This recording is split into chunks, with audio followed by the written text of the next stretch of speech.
Microbes ಅಂದ್ರೆ micro organisms ಅಂತ ಕೂಡ ಕರಿತೀವಿ. ಮೈಕ್ರೋ ಅಂತ ಅಂದ್ರೇನೆ ಸಣ್ಣದು, ತುಂಬಾ ಚಿಕ್ಕದು ಅಂತ ಅರ್ಥ. ವಿಲನ್ ಬ್ಯಾಕ್ಟೀರಿಯಾ ಇರುತ್ತೆ, ಅದು ಡಿಸೀಸ್ ಕಾಸ್ ಮಾಡೋ ಅಬಿಲಿಟಿ ಇದೆ ಅಂದ್ರೆ ಆ ಬ್ಯಾಕ್ಟೀರಿಯಾ ನಮ್ ಗಟ್ಟಲ್ಲಿ ಬೆಳ್ಕೊಳ್ದೇ ಇರೋ ತರ, ಡಿಸೀಸ್ ಕಾಸ್ ಮಾಡದೇ ಇರೋ ತರ ಈ ಒಳ್ಳೆ ಬ್ಯಾಕ್ಟೀರಿಯಾ ನೋಡ್ಕೊಳ್ಳುತ್ತೆ. 1 ಲೀಟರ್ ವಾಟರ್ ಸ್ಯಾಂಪಲ್ ನಲ್ಲಿ ಇರುವಂತ ಆರ್ಗ್ಯಾನಿಕ್ ಮ್ಯಾಟರ್ ನ ಬ್ರೇಕ್ ಡೌನ್ ಮಾಡೋದಕ್ಕೆ ಆ 1 ಲೀಟರ್ ಅಲ್ಲಿ ಇರುವಂತಹ ಬ್ಯಾಕ್ಟೀರಿಯಾ ಮತ್ತೆ ಫಂಗೈಗೆ ಎಷ್ಟು ಆಕ್ಸಿಜನ್ ಬೇಕು? ಹಾಯ್, ಹಲೋ, ನಮಸ್ಕಾರ ಎಲ್ಲರಿಗೂ. Welcome to PW Kannada YouTube channel. ನಾನು ಶಾಲಿನಿ ಸೋಮಶೇಖರ್, ನಿಮ್ಮ botany teacher. In today's session, we are going to be summarizing the chapter Microbes in Human Welfare. ಇದು ಒಂದು ಸೆಕೆಂಡ್ PUC ಅಲ್ಲಿ ಬರುವಂತಹ ಚಾಪ್ಟರ್. ಹೆಸರಿಗೆ ತಕ್ಕಂತೆ in this chapter we will be discussing a lot about microbes. So microbes ನಾವು usually disease causing agents ಜೊತೆ associate ಮಾಡ್ತೀವಿ, but ಈ ಚಾಪ್ಟರ್ ಅಲ್ಲಿ microbes are the heroes. Microbes ನಾವು ಹ್ಯೂಮನ್ಸ್ ಏನಕ್ಕೆಲ್ಲ ಯೂಸ್ ಮಾಡ್ತೀವಿ ಅದ್ರ ಬಗ್ಗೆ ಕಲಿತೀವಿ. ಸೊ ಈ chapter you will learn a lot about different names of microorganisms, ಅದ್ರದ್ದು ಎಕ್ಸಾಕ್ಟ್ ಸ್ಪೆಸಿಫಿಕ್ ಯೂಸ್ ಏನು ಅದ್ರ ಬಗ್ಗೆ ನಾವು ಕಲ್ತ್ಕೋತೀವಿ. So without any further delay, let's get today session started. ಆದಷ್ಟು ಕಡಿಮೆ ಸಮಯದಲ್ಲಿ ಅತಿ ಹೆಚ್ಚು ಇನ್ಫಾರ್ಮೇಶನ್ ಕೊಡುವಂತ ಪ್ರಯತ್ನ ನಾನು ಮಾಡ್ತೀನಿ. So watch till the end. Microbes ಅಂದ್ರೆ ಏನ್? ಮೊದಲನೇದಾಗಿ ಮೈಕ್ರೋಬ್ಸ್ ಅಂದ್ರೆ ಮೈಕ್ರೋ ಆರ್ಗ್ಯಾನಿಸಮ್ಸ್ ಅಂತ ಕೂಡ ಕರಿತೀವಿ. ಮೈಕ್ರೋ ಅಂತ ಅಂದ್ರೇನೆ ಸಣ್ಣದು, ತುಂಬಾ ಚಿಕ್ಕದು ಅಂತ ಅರ್ಥ.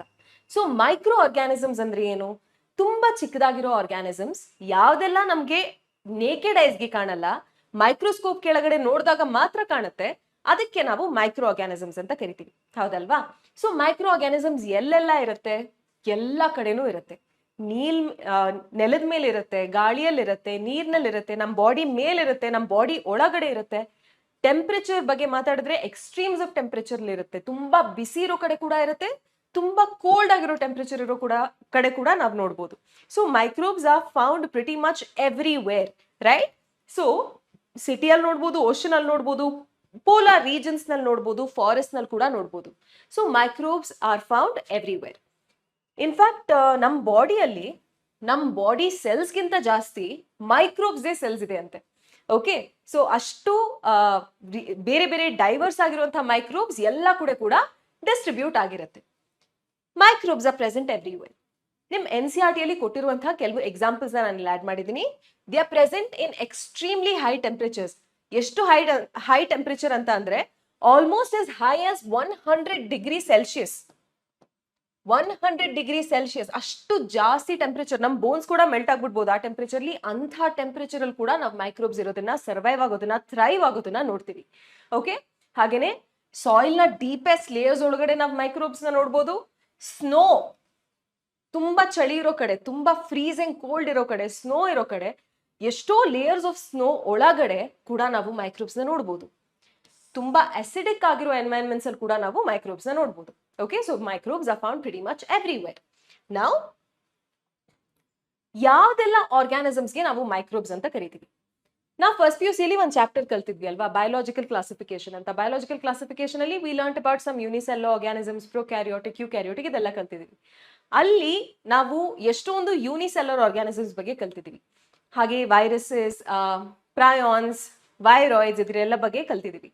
ಸೊ ಯಾವ್ದೆಲ್ಲ ಈ ಆರ್ಗ್ಯಾನಿಸಮ್ಸ್ ಅಲ್ಲಿ ತುಂಬಾ ಸಣ್ಣದಾಗಿರುತ್ತೆ, ಡೈರೆಕ್ಟ್ ಆಗಿ ನೋಡೋದಕ್ಕೆ ಕಾಣೋದಿಲ್ಲ, ಮೈಕ್ರೋಸ್ಕೋಪ್ ಕೆಳಗಡೆ ಮಾತ್ರ ಕಾಣುತ್ತೆ, ಅದು ಮೈಕ್ರೋಬ್ಸ್. ಅದನ್ನ it includes bacteria. Definitely bacteria are prokaryotic organisms, ತುಂಬಾ ಚಿಕ್ಕದಾಗಿರುತ್ತೆ, ನಮ್ಗೆ ನೋಡೋದಕ್ಕೆ ಕಾಣಿಸೋದಿಲ್ಲ. So bacteria. ಪ್ರೋಟೋಜೋವಾ. ಪ್ರೋಟೋಜೋವಾ ಅಂದ್ರೆ ಏನು? Unicellular eukaryotic organisms that are like animals ಅಲ್ವಾ, ಆನಿಮಲ್ ಲೈಕ್ ಪ್ರೋಟಿಸ್ಟ್ ಅಂತ ಕರಿತೀವಿ. ಹಾಗೇನೆ ಹಲವಾರು fungi are microscopic. Viruses, viroids, prions, ಇದೆಲ್ಲಕ್ಕೂ ಕೂಡ ನಾವು ಮೈಕ್ರೋಬ್ಸ್ ಅಂತ ಕರಿತೀವಿ. ಇದೆಲ್ಲದಕ್ಕೂ ಯುನೈಟ್ ಮಾಡೋ ಒಂದು ಕ್ಯಾರೆಕ್ಟರಿಸ್ಟಿಕ್ ಫೀಚರ್ ಏನು? ಅದು ಕಣ್ಣಿಗೆ ಡೈರೆಕ್ಟ್ ಆಗಿ ಕಾಣಿಸೋದಿಲ್ಲ, ಮೈಕ್ರೋಸ್ಕೋಪ್ ಕೆಳಗೆ ಮಾತ್ರ ಕಾಣುತ್ತೆ, ಹಾಗಾಗಿ ನಾವು ಅದಕ್ಕೆ ಮೈಕ್ರೋಬ್ಸ್ ಅಂತ ಕರಿತೀವಿ. So here is a cute little illustration of ಬೇರೆ ಬೇರೆ microbes in different faces. Cute ಅನ್ಸ್ತು, ಹಾಕ್ತೆ. ಓಕೆ, ಸೊ ನಾ ಹೇಳಿದೆ ಈಗಷ್ಟೇ, ಮೈಕ್ರೋಬ್ಸ್ ನಮ್ಮ ಕಣ್ಣಿಗೆ ಕಾಣಿಸಲ್ಲ. ಬಟ್ ಮೈಕ್ರೋಬಯಾಲಜಿಯಲ್ಲಿ ನಾವು ಈ ಮೈಕ್ರೋಬ್ಸ್ನೆಲ್ಲ ಸ್ಟಡಿ ಮಾಡ್ತೀವಿ ಅಂತ ಅಂದ್ರೆ ನಾವು ಮೈಕ್ರೋಬ್ಸ್ನ ಗ್ರೋ ಮಾಡ್ತೀವಿ ಲ್ಯಾಬೋರೇಟರಿ ಕಂಡೀಷನ್ಸ್ ಅಲ್ಲಿ. ಯಾವುದೇ ಕಂಟ್ಯಾಮಿನೇಷನ್ ಇಲ್ದಿರೋ ರೀತಿ ನೋಡ್ಕೊಂಡು ಮೈಕ್ರೋಬ್ಸ್ನ ಗ್ರೋ ಮಾಡ್ತೀವಿ. ಸೊ ಈ ಮೈಕ್ರೋಬ್ಸ್ನ ಗ್ರೋ ಮಾಡುವಾಗ ಏನ್ ಮಾಡ್ಬೇಕು? ನಾರ್ಮಲ್ ಆಗಿ ಮೈಕ್ರೋಬ್ಸ್ ಅದ್ರ ಪಾಡ್ಗದಿದ್ರೆ ಅದು ಹೆಂಗ್ ಊಟ ಬೇಕು ಅದನ್ನ ಹುಡುಕೊಳ್ಳುತ್ತೆ, ಅದನ್ನ ತಿನ್ನತ್ತೆ, ಬೆಳೆಯುತ್ತೆ, ಹಿಂಗ್ ನಡೆಯುತ್ತೆ. ನಾವು ಅದನ್ನ ಬೆಳೆಸ್ತಾ ಇದೀವಿ ಅಂದ್ರೆ ಅದಕ್ಕೆ ಏನೆಲ್ಲ ಬೇಕೋ ಅದನ್ನ ನಾವೇ ಅವ್ರಿಗೆ ಪ್ರೊವೈಡ್ ಮಾಡಬೇಕು. ಅವಾಗ ನಾವ್ ಏನ್ ಮಾಡ್ತೀವಿ, ಈ ರೀತಿ ಪೆಟ್ರಿ ಡಿಶ್ ನ ತಗೊಳ್ತೀವಿ. ಪ್ಲೇಟ್ ತರ ಇರುತ್ತೆ, ಚಿಕ್ಕ ಪ್ಲೇಟ್ಗಳ ತರ ಇರುತ್ತೆ. ಅದ್ರೊಳಗಡೆ ನಮ್ಗೆ ಏನೆಲ್ಲ ನ್ಯೂಟ್ರಿಯೆಂಟ್ಸ್, ಆ ಮೈಕ್ರೋಬ್ ಚೆನ್ನಾಗಿ ಬೆಳಿಬೇಕಂದ್ರೆ ಏನೆಲ್ಲ ನ್ಯೂಟ್ರಿಯೆಂಟ್ಸ್ ಬೇಕು ಆ ಎಲ್ಲಾ ನ್ಯೂಟ್ರಿಯೆಂಟ್ಸ್ ನ ಅದ್ರೊಳಗಡೆ ಕೊಟ್ಟು ಮೈಕ್ರೋಬ್ಸ್ ನ ಅದ್ರ ಮೇಲೆ ಬೆಳೆಸಿ, ಆ ಮೈಕ್ರೋಬ್ ಚೆನ್ನಾಗಿ ಬೆಳಿಕೆ ಎಷ್ಟು ಟೆಂಪರೇಚರ್ ಬೇಕು, ಯಾವ ತರ ಕಂಡೀಷನ್ಸ್ ಬೇಕು ಅದನ್ನೆಲ್ಲ ಕೂಡ ನಾವು ಮಾಡ್ಕೊಡ್ತೀವಿ. ಅವಾಗ ಮೈಕ್ರೋಬ್ಸ್ ಅಲ್ಲಿ ಚೆನ್ನಾಗಿ ತಿನ್ಕೊಂಡು ಚೆನ್ನಾಗಿ ಬೆಳೆಯುತ್ತೆ. ಓಕೆನಾ?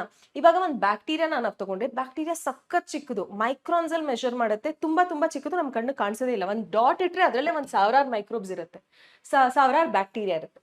ಸೊ ನಮ್ಗೆ ಒಂದು ಬ್ಯಾಕ್ಟೀರಿಯಾ ಕಾಣಿಸೋದಿಲ್ಲ. ಬಟ್ ನಾವ್ ಈ ನ್ಯೂಟ್ರಿಯೆಂಟ್ ಮೀಡಿಯಾ ಮೇಲೆ ಅದಕ್ಕೆ ಬೇಕಾಗಿರೋ ಊಟ ಎಲ್ಲ ಕೊಟ್ಟು ಅದನ್ನ ಗ್ರೋ ಮಾಡ್ತಾ ಇರುವಾಗ ಏನಾಗುತ್ತೆ, ಒಂದ್ ಬ್ಯಾಕ್ಟೀರಿಯಾ ಇರೋದು 2 ಆಗುತ್ತೆ, 2 ಇರೋದು 4 ಆಗುತ್ತೆ, ಹಂಗೆ ಬೆಳೀತಾ ಬೆಳೀತಾ ಬೆಳೀತಾ ಈ ರೀತಿ ಡಾಟ್ಸ್ ರೀತಿ ಕಾಣಿಸೋದಕ್ಕೆ ಶುರು ಆಗುತ್ತೆ. ಈ ಡಾಟ್ಸ್ಗೆ ನಾವು ಕಾಲನೀಸ್ ಅಂತ ಕರಿತೀವಿ. ಈ ಕಾಲನೀಸ್ ಏನು ಅಂತ ಅಂದ್ರೆ, ಪ್ರತಿಯೊಂದು ಡಾಟ್ ಅಲ್ಲಿ, ಪ್ರತಿಯೊಂದು ಕಾಲನಿಲಿ ಸಾವಿರಾರು such microbes will be present. ದೋ ನಾವು ಮೈಕ್ರೋಬ್ಸ್ ನ ಡೈರೆಕ್ಟ್ ಆಗಿ ನೋಡೋಕ್ಕಾಗೋದಿಲ್ಲ, ಅದ್ರ ಕಾಲನೀಸ್ ನ ನಾವು ನ್ಯೂಟ್ರಿಯೆಂಟ್ ಮೀಡಿಯಾ ಮೇಲೆ ಬ್ಯಾಕ್ಟೀರಿಯಾನ ಗ್ರೋ ಮಾಡಿದಾಗ ತುಂಬಾ ಈಸಿಯಾಗಿ ನೋಡ್ಬೋದು. Okay, so microbes like bacteria and many fungi can be grown on nutritive media. Nutritive media ಅಂದ್ರೆ ಅದೇ, ಅದರಲ್ಲಿ ಏನದಕ್ಕೆ ನೈಟ್ರೋಜನ್ ಸೋರ್ಸ್ ಬೇಕು ಅಥವಾ ಏನಾದರೂ ಕಾರ್ಬನ್ ಸೋರ್ಸ್ ಬೇಕು, ಅದನ್ನೆಲ್ಲ ಕೂಡ ಅದ್ರೊಳಗಡೆ ಹಾಕಿ ಒಂದು ಜೆಲ್ಲಿ ತರ ಮಾಡಿ ಅದ್ರ ಮೇಲೆ ಬೆಳೆಸ್ತೀವಿ. ನೀವೇನಾದ್ರೂ ಇನ್ ಫ್ಯೂಚರ್ ಮೈಕ್ರೋಬಯಾಲಜಿ ತಗೊಂಡ್ರೆ you will directly get to do it. Okay, so ಈ ಮೈಕ್ರೋಬ್ಸ್ ಎಲ್ಲ ಸ್ಟಡಿ ಮಾಡ್ಬೇಕಂದ್ರೆ ಇಂಥ ಕಲ್ಚರ್ಸ್ ತುಂಬಾ ಹೆಲ್ಪ್ಫುಲ್ ಆಗಿರುತ್ತೆ. ಈಗ ನಾ already beginning of the session ಅಲ್ಲಿ ಹೇಳಿದ ಹಾಗೆ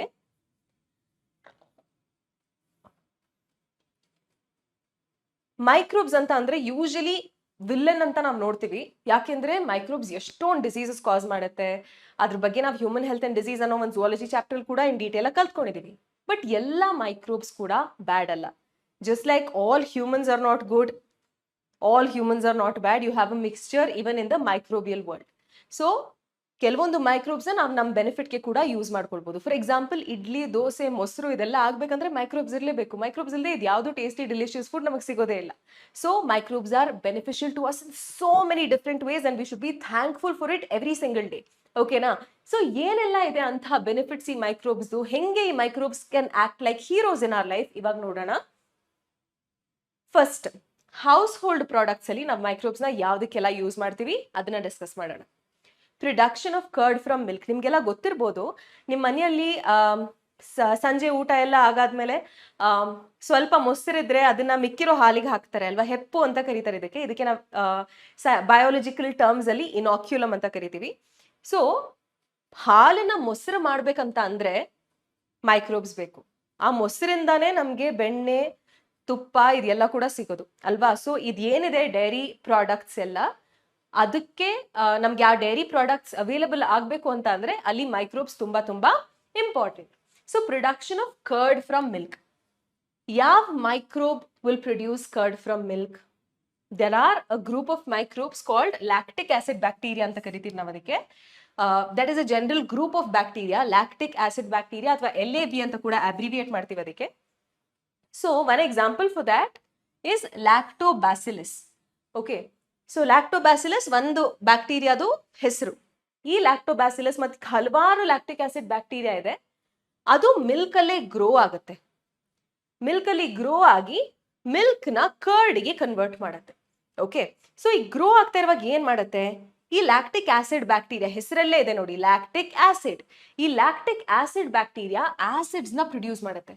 ಈ ಆಸಿಡ್ಸ್ ಏನ್ ಮಾಡುತ್ತೆ, ಹಾಲ್ನ ಕೋಯಾಗ್ಯುಲೇಟ್ ಮಾಡ್ಬಿಡತ್ತೆ, ಹೆಪ್ಪು ತರ ಮಾಡ್ಬಿಡತ್ತೆ. ಅದರಿಂದ ಹಾಲು ಮೊಸರಿಗೆ ಕನ್ವರ್ಟ್ ಆಗುತ್ತೆ. Okay, so this is one very important function of microbes. ಇದನ್ನ ನೆನ್ಪಿಟ್ಕೊಳ್ಳಿ ಸದ್ಯಕ್ಕೆ. ಹೋಗ್ತಾ ಇನ್ನ ಕಲಿಯೋಣ. ನಾವು ಆಲ್ರೆಡಿ ಹೇಳಿದ ಹಾಗೆ ಒಂದು ಹೆಪ್ಪು ಅಂತ ಕರಿತೀವಲ್ವಾ, ಅದಕ್ಕೆ ನಾವು ಇನಾಕ್ಯುಲಮ್ ಅಂತ ಕರಿತೀವಿ. ಫ್ರೆಶ್ ಆಗಿರೋ ಮಿಲ್ಕಿಗೆ ಸ್ವಲ್ಪ ಕರ್ಡ್ ಆಡ್ ಮಾಡಿದ್ರೆ ಅದು ಕೂಡ ಸ್ವಲ್ಪ ಹೊತ್ತು ಬಿಟ್ಟಾದ್ಮೇಲೆ ಅದರಲ್ಲಿ ಬ್ಯಾಕ್ಟೀರಿಯಾ ಎಲ್ಲ ಮಲ್ಟಿಪ್ಲೈ ಆಗಿ ಅದರಲ್ಲಿರೋ ಲ್ಯಾಕ್ಟೋಸ್ನೆಲ್ಲ ಯೂಸ್ ಮಾಡಿಕೊಂಡು ಕರ್ಡ್ಗೆ ಕನ್ವರ್ಟ್ ಮಾಡುತ್ತೆ. ಒಂದು ಏನು ಅಂತ ಅಂದ್ರೆ, ನೀವು ಕೇಳಿರ್ಬೋದು curd is very good for your health ಅಂತ ಹೇಳ್ತಾರೆ. ಯಾಕೆ ಅಂತ ಅಂದ್ರೆ ಕರ್ಡ್ದು ನ್ಯೂಟ್ರಿಷನಲ್ ವ್ಯಾಲ್ಯೂನ ಎನ್ಹಾನ್ಸ್ ಮಾಡುತ್ತೆ by increasing vitamin B12. Okay, curd has high amount of vitamin B12. ಇನ್ನೊಂದು ಏನು ಅಂತ ಅಂದ್ರೆ, ಇದು ನಮ್ಮ ಸ್ಟಮಕ್ ಅಲ್ಲಿ ಇದ್ರೆ ಸ್ಟಮಕ್ ಅಂತ NCERT ಅಲ್ಲಿ ಕೊಟ್ಟಿದ್ದಾರೆ, but I don't think technically stomach ಅಲ್ಲಿ ಇರುತ್ತೆ, ಸಮ್ವೇರ್ ಇನ್ ದ ಗಟ್, ನಮ್ಮ ಕೋಲನ್ ಅಲ್ಲಿ ಇರ್ಬೋದು, ನಮ್ಮ ಇಂಟೆಸ್ಟೈನ್ ಅಲ್ಲಿ ಇರ್ಬೋದು. ಅಲ್ಲಿ ಏನಂದ್ರೆ ಇವಾಗ this bacteria is good for us. ಇದು ನಮ್ಮ ಗಟ್ಟಲ್ಲಿ ಇದ್ದಾಗ, ನಮ್ಮ ಆಲಿಮೆಂಟ್ರಿ ಕ್ಯಾನಲ್ ಅಲ್ಲಿ ಇದ್ದಾಗ ಇದು ಬೇರೆ ಕೆಟ್ಟ ಬ್ಯಾಕ್ಟೀರಿಯಾ ಬರ್ದೇ ಇರೋ ರೀತಿ ನಮ್ಮ ಬಾಡಿನ ಪ್ರೊಟೆಕ್ಟ್ ಮಾಡುತ್ತೆ. ಯಾವ್ದಾದ್ರು ಒಂದು ಬ್ಯಾಕ್ಟೀರಿಯಾ, ವಿಲನ್ ಬ್ಯಾಕ್ಟೀರಿಯಾ ಇರುತ್ತೆ, ಅದು ಡಿಸೀಸ್ ಕಾಸ್ ಮಾಡೋ ಅಬಿಲಿಟಿ ಇದೆ ಅಂದ್ರೆ ಆ ಬ್ಯಾಕ್ಟೀರಿಯಾ ನಮ್ ಗಟ್ಟಲ್ಲಿ ಬೆಳ್ಕೊಳ್ದೇ ಇರೋ ತರ, ಡಿಸೀಸ್ ಕಾಸ್ ಮಾಡದೇ ಇರೋ ತರ ಈ ಒಳ್ಳೆ ಬ್ಯಾಕ್ಟೀರಿಯಾ ನೋಡ್ಕೊಳ್ಳುತ್ತೆ. So curd is very good for you gut health ಅಂತ ಹೇಳ್ತಾರೆ ಅಲ್ವಾ. ಸೊ ದಟ್ ಇಸ್ ಬಿಕಾಸ್ ಈ ಒಳ್ಳೆ bacteria will act like the super heroes. ಯಾವ್ದೆಲ್ಲ ಡಿಸೀಸ್ ಕಾಸಿಂಗ್ ಬ್ಯಾಕ್ಟೀರಿಯಾ ಇರುತ್ತೆ ಅದನ್ನೆಲ್ಲ ಕೂಡ ಪ್ರಿವೆಂಟ್ ಮಾಡುತ್ತೆ, ತುಂಬಾ ಗ್ರೋ ಆಗದೆ ಇರೋ ರೀತಿ ನೋಡ್ಕೊಳ್ಳುತ್ತೆ. Okay, so that is the importance of curd. Next, ನಮ್ಮ ಮನೆಯಲ್ಲೆಲ್ಲ ವಾರಕ್ಕೆ ಒಂದ್ಸಲ 2 ಸಲ ದೋಸೆ ಇಡ್ಲಿ ಅಂತೂ ಆಗೇ ಆಗತ್ತೆ ಅಲ್ವಾ. ಸೊ ದೋಸೆ ಇಡ್ಲಿ ಇಲ್ಲದೆ ಸೌತ್ ಇಂಡಿಯನ್ಸ್ ಅಂತೂ ಯೋಚನೆನೂ ಮಾಡೋಕ್ಕಾಗೋದಿಲ್ಲ. ಸೊ ಬ್ರೇಕ್ಫಾಸ್ಟ್ ಅಲ್ಲಿ ನಾವು ಆಲ್ಮೋಸ್ಟ್ ಒನ್ಸ್ ಅ ವೀಕ್ ಅಂತೂ ನೋಡಿರ್ತೀವಿ ಐದರ್ ದೋಸೆ ಅವ್ರ ಇಡ್ಲಿ. ಈ ದೋಸೆ ಅವ್ರ ಇಡ್ಲಿಗೂ ನಿಮ್ಮ ಮನೆಯಲ್ಲಿ ನೀವು ಅಡುಗೆ ಮಾಡೋರಾಗಿದ್ರೆ ಅಥವಾ ನೀವು ನೋಡಿದ್ರೆ ನಿಮ್ಮ ತಾಯಿ ಕುಕ್ ಮಾಡುವಾಗ ಬ್ಯಾಟರ್ನ ನಾವು ರುಬ್ತೀವಿ ಅಲ್ವಾ, ನಾವು ಗ್ರೈಂಡ್ ಮಾಡಿ ಆದ್ಮೇಲೆ ಸ್ವಲ್ಪ ಹೊತ್ತು ಇಡ್ತೀವಿ ಅದನ್ನ. ನೆಕ್ಸ್ಟ್ ಡೇ ಸ್ವಲ್ಪ 8 hours you have to let it sit. ಅವಾಗ ಏನಾಗುತ್ತೆ, ನೆಕ್ಸ್ಟ್ ಡೇ ಸ್ವಲ್ಪ ಉಬ್ಬಿರುತ್ತೆ ಅದು. That is because of microbes. Okay, so ನಾವೇನ್ ಡೋ ಅಂತ ಅಂದ್ರೆ ಹಿಟ್ಟು, which is use for food such as dosa or idli, are also fermented. Fermentation ಬಗ್ಗೆ ರೆಸ್ಪಿರೇಷನ್ ಅಲ್ಲಿ ಓದಿದಿರಾ ನೀವು. So it is fermented by bacteria. ಏನಕ್ಕೆ ಅದು ಪಫ್ ಆಗುತ್ತೆ? ಪಫ್ಡ್ ಅಪ್ ಅಪಿಯರೆನ್ಸ್ ಯಾಕಿದೆ ಅಂತ ಅಂದ್ರೆ due to the production of carbon dioxide gas. Okay, so that and even the dough that is used for making bread ಆಗಲಿ, ಯಾವ್ದಾದ್ರು cakes ಆಗಲಿ, ಏನ್ ಅದಕ್ಕೆ ಡೋ ಯೂಸ್ ಮಾಡ್ತಾರೆ ಅದನ್ನು ಕೂಡ ಫರ್ಮೆಂಟ್ ಮಾಡಿಸಿರ್ತಾರೆ. ಏನ್ ಯೂಸ್ ಮಾಡಿ ಫರ್ಮೆಂಟ್ ಮಾಡಿಸಿರ್ತಾರೆ? Here it is a fungus, it is a unicellular fungus called Saccharomyces ಸೆರ್ವಿಸಿ.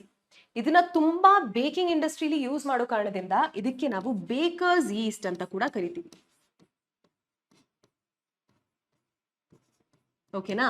So ಇದೇ ಆರ್ಗ್ಯಾನಿಸಮ್ ನ ಆಲ್ಕೋಹಾಲ್ ಪ್ರೊಡಕ್ಷನ್ಗೂ ಯೂಸ್ ಮಾಡ್ತಾರೆ, ಅಲ್ಲಿ ಬ್ರೂವರ್ಸ್ ಈಸ್ಟ್ ಅಂತ ಕರೀತಾರೆ. ಇದೇ ಬೇಕಿಂಗ್ ಗೆ ಕೂಡ ಯೂಸ್ ಮಾಡ್ತಾರೆ, ಅದಕ್ಕೆ ಬೇಕರ್ಸ್ ಈಸ್ಟ್ ಅಂತ ಕರೀತಾರೆ. ನೀವು ಕೇಕ್ ಅಲ್ಲಿ ಮತ್ತೆ ಬ್ರೆಡ್ ಅಲ್ಲಿ ಎಲ್ಲ ನೋಡಿದ್ರೆ ಒಂಥರ ಸ್ಪಂಜಿ ಅಪಿಯರೆನ್ಸ್ ಇರುತ್ತೆ, ಸ್ವಲ್ಪ ಪೋರ್ಸ್ ಎಲ್ಲ ಇರುತ್ತೆ ಅಲ್ವಾ. ಸೊ ಅದ್ ಏನಕ್ಕೆ ಇರುತ್ತೆ ಅಂತ ಅಂದ್ರೆ ನಾವು ಬೇಕ್ ಮಾಡುವಾಗ, ಅದನ್ನ ಹೀಟ್ ಮಾಡುವಾಗ ಇದ್ರೊಳಗಡೆ ಡೋ ಒಳಗಡೆ ಏನೆಲ್ಲ ಕಾರ್ಬನ್ ಡೈಆಕ್ಸೈಡ್ ಇರುತ್ತೆ ಅದು ಎಸ್ಕೇಪ್ ಆಗುತ್ತೆ. ಅದು ಎಸ್ಕೇಪ್ ಆದಾಗ ಆ ರೀತಿ ಒಂದು ಹೋಲ್ ಇರೋ ರೀತಿ ಅಪಿಯರೆನ್ಸ್ ಬರುತ್ತೆ. ನಮ್ ದೋಸೆ, ಎಲ್ಲರ ಮನೆ ದೋಸೆ ಕೂಡ ತೂತು ಅಂತ ಹೇಳ್ತೀವಲ್ವಾ. ಸೊ ಆ ಹೋಲ್ಸ್ ಯಾಕಿರುತ್ತೆ ದೋಸೆಯಲ್ಲಿ ಅಂತಂದ್ರೆ ಅದು ಕಾರ್ಬನ್ ಡೈಆಕ್ಸೈಡ್ ಎಸ್ಕೇಪ್ ಆಗುತ್ತಲ್ವಾ, ಅವಾಗ ಅದು ಪೋರ್ಸ್ ನ ಲೀವ್ ಮಾಡುತ್ತೆ ದೋಸೆಯಲ್ಲಿ. Okay, so that is about Saccharomyces and baker's yeast. Actually yeast powder ಈ ರೀತಿ ಸಿಗುತ್ತೆ, ಇದನ್ನ ನಾವು ಫ್ಲವರ್ ಜೊತೆ ಮಿಕ್ಸ್ ಮಾಡಿಕೊಂಡು ಬೇಕಿಂಗಿಗೆ ಯೂಸ್ ಮಾಡ್ತೀವಿ. ಓಕೆ, ಸೊ ಇದನ್ನ ಯಾರಾದ್ರೂ ನೀವು ರೂರಲ್ ಸೈಡ್ ನಲ್ಲಿದ್ರೆ ನೀವು ನೋಡಿರ್ಬೋದು. ಕನ್ನಡದಲ್ಲಿ ಇದಕ್ಕೆ ಐ ಥಿಂಕ್ ಶೇಂದಿ ಅಂತ ಕರೀತಾರೆ ಅನ್ಸುತ್ತೆ, ಅಥವಾ ಕಳ್ಳು ಅಂತ ಕೂಡ ಕರೀತಾರೆ ಕೆಲವು ಕಡೆ. ಕಳ್ಳು ಸಾರಾಯಿ, ಕಳ್ಳುಬಟ್ಟಿ ಸಾರಾಯಿ ಅಂತ ಕರೀತಾರಲ್ವಾ, ಅದು ಇದೇನೆ. ಆಕ್ಚುಲಿ ಇದೇನು ಅಂತ ಅಂದ್ರೆ ಒಂದು ಗಿಡ ಇದೆ, ಆ ಗಿಡಕ್ಕೆ ಹೆಸರು ಪಾಮ್. ಈ ರೀತಿ ಪಾಮ್ ಟ್ರೀಸ್ ನ ನೀವು ನೋಡಿರ್ತೀರಾ, ನೋಡಕ್ಕೆ ಸ್ವಲ್ಪ ಕೊಕೊನಟ್ ಟ್ರೀ ತರನೇ ಇರುತ್ತೆ. ಈ ಪಾಮ್ ಟ್ರೀದು ಸ್ಯಾಪ್ ಏನಿರುತ್ತೆ, ಆ ಸ್ಯಾಪ್ ನ ಫಸ್ಟ್ ಪಾಟ್ ಎಲ್ಲ ಇಟ್ಟು ಕಲೆಕ್ಟ್ ಮಾಡ್ಕೋತಾರೆ. ಅದನ್ನ ಫರ್ಮೆಂಟ್ ಮಾಡಕ್ ಬಿಟ್ಟು ಒಂದು ಡ್ರಿಂಕ್ ಸಿಗುತ್ತೆ ಅದರಿಂದ. ಆ ಫರ್ಮೆಂಟ್ ಆಗೋ ಪ್ರಾಸೆಸ್ ನಲ್ಲಿ ಸ್ವಲ್ಪ ಆಲ್ಕೋಹಾಲ್ ಕೂಡ ಪ್ರೊಡ್ಯೂಸ್ ಆಗುತ್ತೆ, ಸ್ವಲ್ಪ ಆಲ್ಕೋಹಾಲ್ ಕಂಟೈನಿಂಗ್ ಡ್ರಿಂಕ್ ಇದು. ಇದಕ್ಕೆ ನಾವು ಇಂಗ್ಲಿಷ್ ನಲ್ಲಿ ಟಾಡಿ ಅಂತ ಕರಿತೀವಿ. ಓಕೆ, ಸೊ ತುಂಬಾ southern part of India, specially rural side ಅಲ್ಲಿ ಈ ರೀತಿಯ ಒಂದು ಡ್ರಿಂಕ್ ನ ನೋಡ್ಬೋದು. Okay, so that is also obtained from microbes. ಅದಷ್ಟೇ ಅಲ್ಲದೆ ಇನ್ನ ಹಲವಾರು ಫುಡ್ ನ ಫರ್ಮೆಂಟ್ ಮಾಡೋದಕ್ಕೆ ನಾವು ಮೈಕ್ರೋಬ್ಸ್ ನ ಯೂಸ್ ಮಾಡ್ತೀವಿ. For example fish is fermented using microbes. Soybean, ಇದನ್ನ ಜಪಾನ್ ಅಲ್ಲಿ ಜಾಸ್ತಿ ಮಾಡ್ತಾರೆ. ಜಾಪನೀಸ್ ಕ್ವಿಝೀನ್ಗೆ ಇದು ತುಂಬಾ ಆಕ್ಚುಲಿ ಫೇಮಸ್. ಅದಕ್ಕೆ I think they call it natto in Japanese. Soybean fermented ಅದು. ಬ್ಯಾಂಬೂ ಶೂಟ್ಸ್ ನ ಕೂಡ ಫರ್ಮೆಂಟ್ ಮಾಡ್ತಾರೆ. It is considered a delicacy in many Asian countries. ಓಕೆನಾ? So this is about the other household products in which we make use of microbes. ಈಗ ನಾವು cheese ಬಗ್ಗೆ ಮಾತಾಡೋಣ. Tom and Jerry ಅಂತೂ ಎಲ್ಲರೂ ನೋಡಿರ್ತೀರಾ. ಟಾಮ್ ಅಂಡ್ ಜೆರಿಯಲ್ಲಿ Jerry the mouse it likes cheese a lot. ಈ ರೀತಿಯ ಚೀಸ್ ಅಂತೂ ನಾವು ನೋಡಿರ್ತೀವಿ. ಟಾಮ್ ಯಾವಾಗ್ಲೂ ಇದನ್ನ ಯೂಸ್ ಮಾಡ್ತಾ ಇರುತ್ತೆ ಜೆರಿನ ಟ್ರ್ಯಾಪ್ ಮಾಡೋದಕ್ಕೆ, ಹೌದಲ್ವಾ? ಸೊ ಈ ಚೀಸ್ ಅಲ್ಲಿ ಕ್ಯಾರೆಕ್ಟರಿಸ್ಟಿಕ್ ಈ ರೀತಿಯ ಹೋಲ್ಸ್ ನ ನಾವು ನೋಡ್ಬೋದು. ಇದಕ್ಕೆ ಸ್ವಿಸ್ ಚೀಸ್ ಅಂತ ಕರೀತಾರೆ. ಓಕೆ, ನಾರ್ಮಲಿ ನಾವು ಯೂಸ್ ಮಾಡೋ ತಿನ್ನೋ ಚೀಸ್ ಈ ರೀತಿ ಇರೋದಿಲ್ಲ. So this is not very widely used here in our country. Swiss cheese ಅಂತ ಕರೀತಾರೆ. ಇದ್ರದ್ದು ಕ್ಯಾರೆಕ್ಟರಿಸ್ಟಿಕ್ ಫೀಚರ್ ಏನು ಅಂತ ಅಂದ್ರೆ ಇದರಲ್ಲಿ ಈ ರೀತಿ ದೊಡ್ಡ ದೊಡ್ಡ ಹೋಲ್ಸ್ ಇರುತ್ತೆ. ನಾನು ಏನ್ ಹೇಳಿದೆ ನಿಮ್ಗೆ, ದೋಸಾ ಅಲ್ಲಿ ಮತ್ತೆ ಬ್ರೆಡ್ ಅಲ್ಲಿ ಯಾಕೆ ಹೋಲ್ಸ್ ಇರುತ್ತೆ? ಯಾಕಂದ್ರೆ ಕಾರ್ಬನ್ ಡೈಆಕ್ಸೈಡ್ ರಿಲೀಸ್ ಆಗುತ್ತೆ. ಅದೇ ಕಾರಣದಿಂದ ಕೂಡ ಇಲ್ಲೂ ಕೂಡ ಕಾರ್ಬನ್ ಡೈಆಕ್ಸೈಡ್ ಜಾಸ್ತಿ ಮಟ್ಟಿಗೆ ರಿಲೀಸ್ ಆಗೋದ್ರಿಂದ ಇಲ್ಲಿ ದೊಡ್ಡ ದೊಡ್ಡ ಹೋಲ್ಸ್ ಪ್ರೊಡ್ಯೂಸ್ ಆಗುತ್ತೆ. ಇದು ಒನ್ ಟೈಪ್ ಆಫ್ ಚೀಸ್. ಇದೇ ರೀತಿ ಎಷ್ಟೊಂದು ತರ ಚೀಸ್ ಬರುತ್ತೆ, ಹೌದಲ್ವಾ? ನೀವೆಲ್ಲ ನೋಡಿರ್ಬೋದು. ಏನಾದ್ರೂ ಸ್ವಿಗ್ಗಿ ಝೊಮ್ಯಾಟೋಲ್ ಆರ್ಡರ್ ಮಾಡುವಾಗ ಅಥವಾ ಯಾವ್ದಾದ್ರು ಇಟಾಲಿಯನ್ ರೆಸ್ಟೋರೆಂಟ್ ಹೋದಾಗ ನೀವು ನೋಡಿರ್ಬೋದು ಮೆನ್ಯೂಲಿ ಎಷ್ಟೊಂದು ಬೇರೆ ಬೇರೆ ರೀತಿಯ ಚೀಸ್ ಇರುತ್ತೆ. ಒಂದು ಚೀಸ್ಗೆ ಇನ್ನೊಂದು ಚೀಸ್ಗೆ ಏನ್ ಡಿಫ್ರೆನ್ಸ್? ಎರಡನ್ನೂ ಪ್ರೊಡ್ಯೂಸ್ ಮಾಡೋದಕ್ಕೆ ಮಿಲ್ಕ್ ಯೂಸ್ ಮಾಡ್ಕೊಂಡಿರ್ಬೋದು. ಅದು ಬಿಟ್ರೆ ಏನ್ ಡಿಫ್ರೆನ್ಸ್ ಇರುತ್ತೆ ಅಂತ ಅಂದ್ರೆ ಅದ್ರ ಕ್ಯಾರೆಕ್ಟರಿಸ್ಟಿಕ್ ಟೆಕ್ಸ್ಚರ್ ಬರೋದಕ್ಕೆ, ಅದ್ರ ಕ್ಯಾರೆಕ್ಟರಿಸ್ಟಿಕ್ ಟೇಸ್ಟ್ ಬರೋದಕ್ಕೆ ಏನ್ ಡಿಫ್ರೆನ್ಸ್ ಇರ್ಬೋದು ಅಂದ್ರೆ ಯಾವ ಮೈಕ್ರೋಬ್ ಯೂಸ್ ಮಾಡಿರ್ತಾರೆ, ಅದನ್ನ ಫರ್ಮೆಂಟ್ ಮಾಡೋದಕ್ಕೆ ಯಾವ ಮೈಕ್ರೋಬ್ ಯೂಸ್ ಮಾಡಿರ್ತಾರೆ, ಅದ್ರ ಬೇಸಿಸ್ ಮೇಲೆ ಬೇರೆ ಬೇರೆ ವೆರೈಟೀಸ್ ಆಫ್ ಚೀಸ್ ನಮ್ಗೆ ಸಿಗುತ್ತೆ. ಇವಾಗ ಸ್ವಿಸ್ ಚೀಸ್ ಫಾರ್ ಎಕ್ಸಾಂಪಲ್, ಈ ರೀತಿ ಕ್ಯಾರೆಕ್ಟರಿಸ್ಟಿಕ್ ದೊಡ್ಡ ದೊಡ್ಡ ಹೋಲ್ಸ್ ಇರುವಂತಹ cheese, this is made by making use of a bacterium called propionibacterium shermanii. Okay, ಅದೇ ರೀತಿ we have another type of cheese called Roquefort cheese. ಸ್ವಲ್ಪ ಪೆಪ್ಪಾ ಪಿಗ್ ಎಪಿಸೋಡ್ಸ್ ನಲ್ಲಿ I think 1 or 2 episodes they have mention this type of cheese. ಇದೇನಂದ್ರೆ ಇದ್ರ ಮೇಲೆ blue colour, ಒಂಥರ bluish black ಒಂದು spots ತರ ಇರುತ್ತೆ ಅಥವಾ ಸ್ಟ್ರೈಪ್ಸ್ ತರ ಇರುತ್ತೆ. ಆಮೇಲೆ this kind of taste a little ಸವರ್ ಅಂತ ಹೇಳ್ತಾರೆ. Okay, I have never tried it my self, but that is what they say about this type of cheese.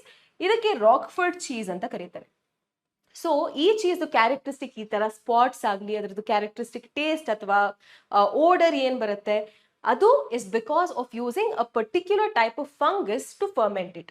ಆ ಫಂಗಸ್ ಯಾವುದು ಅಂತ ಹೇಳಿದ್ರೆ it is called penicillium roqueforti. ಇದು actually ನಿಮ್ book ಅಲ್ಲಿ mention ಆಗಿಲ್ಲ, so forget about it. Already ತುಂಬಾ ಹೆಸರುಗಳಿದೆ ನೆನ್ಪಿಟ್ಕೊಳ್ಳೋಕೆ, ಇದೊಂದು ಎಕ್ಸ್ಟ್ರಾ ಬೇಡ.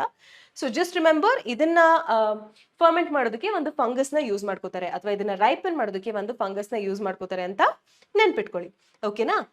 ನಾವು ಇದಾಯ್ತು, ಇಷ್ಟ ತನಕ ನಾವು ಹೌಸ್ ಹೋಲ್ಡ್ ಪ್ರಾಡಕ್ಟ್ಸ್ ಬಗ್ಗೆ ಮಾತಾಡಿದ್ವಿ. ಇವಾಗ ನಾವು ಲಾರ್ಜ್ ಸ್ಕೇಲಲ್ಲಿ ಏನಾದರೂ ಪ್ರೊಡ್ಯೂಸ್ ಮಾಡ್ಬೇಕಂದ್ರೆ, ಒಂದು ಇಂಡಸ್ಟ್ರಿಯಲ್ ಸ್ಕೇಲಲ್ಲಿ ಏನಾದರೂ ಪ್ರೊಡ್ಯೂಸ್ ಮಾಡ್ಬೇಕಂದ್ರೆ ಏನೇನಕ್ಕೆಲ್ಲ ಮೈಕ್ರೋಬ್ಸ್ ಯೂಸ್ ಮಾಡ್ತೀವಿ? We make use of microbes to produce beverages. Alcoholic beverages use ಮಾಡೋದಕ್ಕೆ ಮೈಕ್ರೋಬ್ಸ್ನ ಯೂಸ್ ಮಾಡ್ತೀವಿ. ಹಾಗೆಯೇ ಆಂಟಿಬಯೋಟಿಕ್ಸ್ ಬಗ್ಗೆ ನೀವು ಎಲ್ಲ ಕೂಡ ಕೇಳಿರ್ಬೋದು, ಹಾಗೆಯೇ ಹ್ಯೂಮನ್ ಹೆಲ್ತ್ ಅಂಡ್ ಡಿಸೀಸ್ ಅಲ್ಲಿ ಕಲ್ತು ಇರ್ಬೋದು ಸ್ವಲ್ಪ ಮಟ್ಟಿಗೆ. ಸೊ ಬೆವರೇಜಸ್ ಮತ್ತೆ ಆಂಟಿಬಯೋಟಿಕ್ಸ್ಗೆ ನಾವು ಇಂಡಸ್ಟ್ರಿಯಲ್ ಸ್ಕೇಲಲ್ಲಿ ಪ್ರೊಡ್ಯೂಸ್ ಮಾಡ್ತಾರೆ. These are processes or industries that make use of rely on microbes a lot. Microbes ಇಲ್ಲದೆ ಇಂಡಸ್ಟ್ರೀಸ್ ರನ್ ಆಗೋದಕ್ಕೆ ಸಾಧ್ಯ ಇಲ್ಲ. ಓಕೆ, ಸೊ ಇಂಥ ಇಂಡಸ್ಟ್ರೀಸ್ ಮೈಕ್ರೋಬ್ಸ್ ನ ಯೂಸ್ ಮಾಡಿಕೊಂಡು ತುಂಬಾ ಜಾಸ್ತಿ ಕ್ವಾಂಟಿಟಿಯಲ್ಲಿ ಲಾರ್ಜ್ ಸ್ಕೇಲ್ ನಲ್ಲಿ ಪ್ರಾಡಕ್ಟ್ಸ್ ನ ಪ್ರೊಡ್ಯೂಸ್ ಮಾಡ್ತಾರೆ in the form of beverages and antibiotics. ಅವಾಗ ನಾವು ಚಿಕ್ಕದಾಗಿ ಮನೆಯಲ್ಲಿ ಒಂದು ದೋಸೆ ಹಿಟ್ಟು ಮಾಡಿದ ಹಾಗೆ ಅಥವಾ ಸ್ವಲ್ಪ ಏನಾದರೂ ಬೇಕಿಂಗ್ ಮಾಡಿದ ಹಾಗೆ ಮಾಡೋದಕ್ಕಾಗೋದಿಲ್ಲ. ಸೊ ನಾವು ಲಾರ್ಜ್ ಸ್ಕೇಲಲ್ಲಿ ಏನಾದರೂ ಒಂದು ದೊಡ್ಡ ವೆಸಲ್ಸ್ನ ತಗೊಂಡು ಯೂಸ್ ಮಾಡಬೇಕು. ಅಂತಹ ವೆಸಲ್ಸ್ಗೆ ನಾವು ಫರ್ಮೆಂಟರ್ಸ್ ಅಂತ ಕರಿತೀವಿ. ಯಾಕಂದ್ರೆ ಇದೆರಡು ಪ್ರೊಸೆಸ್ನಲ್ಲಿ ಫರ್ಮೆಂಟೇಷನ್ ಆಗುತ್ತಲ್ವಾ, ಸೊ ಇದಕ್ಕೆ ನಾವು ಫರ್ಮೆಂಟರ್ಸ್ ಅಂತ ಕರಿತೀವಿ. ಸೊ ಈ ಫರ್ಮೆಂಟರ್ಸ್ ಅಲ್ಲಿ ಏನಿರುತ್ತೆ ಅಂದ್ರೆ ಸ್ಟೆರೈಲ್ ಕಂಡೀಷನ್ಸ್ ಇರುತ್ತೆ. ನಾವು ಬೇಕಾಗಿರೋ ಮೈಕ್ರೋಬ್ಸ್ ಮಾತ್ರ ಅಲ್ಲಿ ಬೆಳೆಯುತ್ತೆ, ಬೇಡದೇ ಇರೋ ಮೈಕ್ರೋಬ್ಸ್ ನ ಅಲ್ಲಿ ಬೆಳೆಯೋದಕ್ಕೆ ಬಿಡೋದಿಲ್ಲ. ಅದಕ್ಕೆ ನಾವು ಸ್ಟೆರೈಲ್ ಕಂಡೀಷನ್ಸ್ ಅಂತ ಕರಿತೀವಿ. ಸೊ ಈ ಸ್ಟೆರೈಲ್ ಕಂಡೀಷನ್ಸ್ ಇರುತ್ತೆ, ಮತ್ತೆ ತುಂಬಾ ಟೆಂಪರೇಚರ್ ಎಲ್ಲ ಮಾನಿಟರ್ ಮಾಡೋದಕ್ಕೆ ಇದರಲ್ಲಿ ಏನ್ ಹೇಳ್ತಾರೆ, ಪ್ರಾವಿಷನ್ ಇರುತ್ತೆ. ಯಾವ ಮೈಕ್ರೋಬ್ ನ ಗ್ರೋ ಮಾಡ್ತಾ ಇದೀವಿ ಅದ್ರ ತಕ್ಕಂತೆ ನಾವು ಅದರದ್ದು ಟೆಂಪರೇಚರ್, ಎಷ್ಟು ಏರ್ ಒಳಗಡೆ ಬಿಡಬೇಕು, ಅಥವಾ ಏರೋಬಿಕ್ ಕಂಡೀಷನ್ಸ್ ಬೇಕಾ, ಅನೈರೋಬಿಕ್ ಕಂಡೀಷನ್ಸ್ ಬೇಕಾ, ಅದನ್ನೆಲ್ಲ ಕೂಡ ನಾವು ಮಾನಿಟರ್ ಮಾಡ್ಬೋದು, ಕಂಟ್ರೋಲ್ ಮಾಡ್ಬೋದು. ಈ ರೀತಿಯ ಒಂದು ದೊಡ್ಡ ದೊಡ್ಡ ವೆಸಲ್ಸ್ ನಲ್ಲಿ ಇಂತಹ ವೆಸಲ್ಸ್ಗೆ ನಾವು ಫರ್ಮೆಂಟರ್ಸ್ ಅಂತ ಕರಿತೀವಿ. ಓಕೆ, ಈಗ ನಾವು ಫಸ್ಟ್ ಫರ್ಮೆಂಟೆಡ್ ಬೆವರೇಜಸ್ ಬಗ್ಗೆ ಮಾತಾಡೋಣ. ಫರ್ಮೆಂಟೆಡ್ ಬೆವರೇಜಸ್ ಅಂದ್ರೆ ಯೂಶಲಿ ನಾ ಹೇಳ್ತಾ ಇರೋದು ಆಲ್ಕೋಹಾಲಿಕ್ ಬೆವರೇಜಸ್ ಬಗ್ಗೆನೇ ಮಾತಾಡ್ತಾ ಇದ್ದೀನಿ.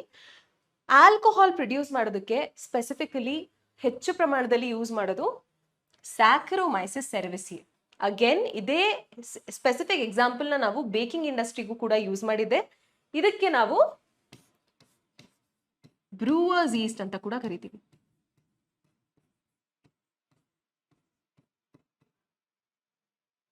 Okay, so this is brewer's yeast. ಇದನ್ನ ಯೂಸ್ ಮಾಡಿಕೊಂಡು ಎಷ್ಟೊಂದು ಬೇರೆ ಬೇರೆ ರೀತಿಯ ಆಲ್ಕೋಹಾಲಿಕ್ ಡ್ರಿಂಕ್ಸ್ ನ ಮ್ಯಾನುಫ್ಯಾಕ್ಚರ್ ಮಾಡಬಹುದು, such as wine, beer, whisky, brandy or rum.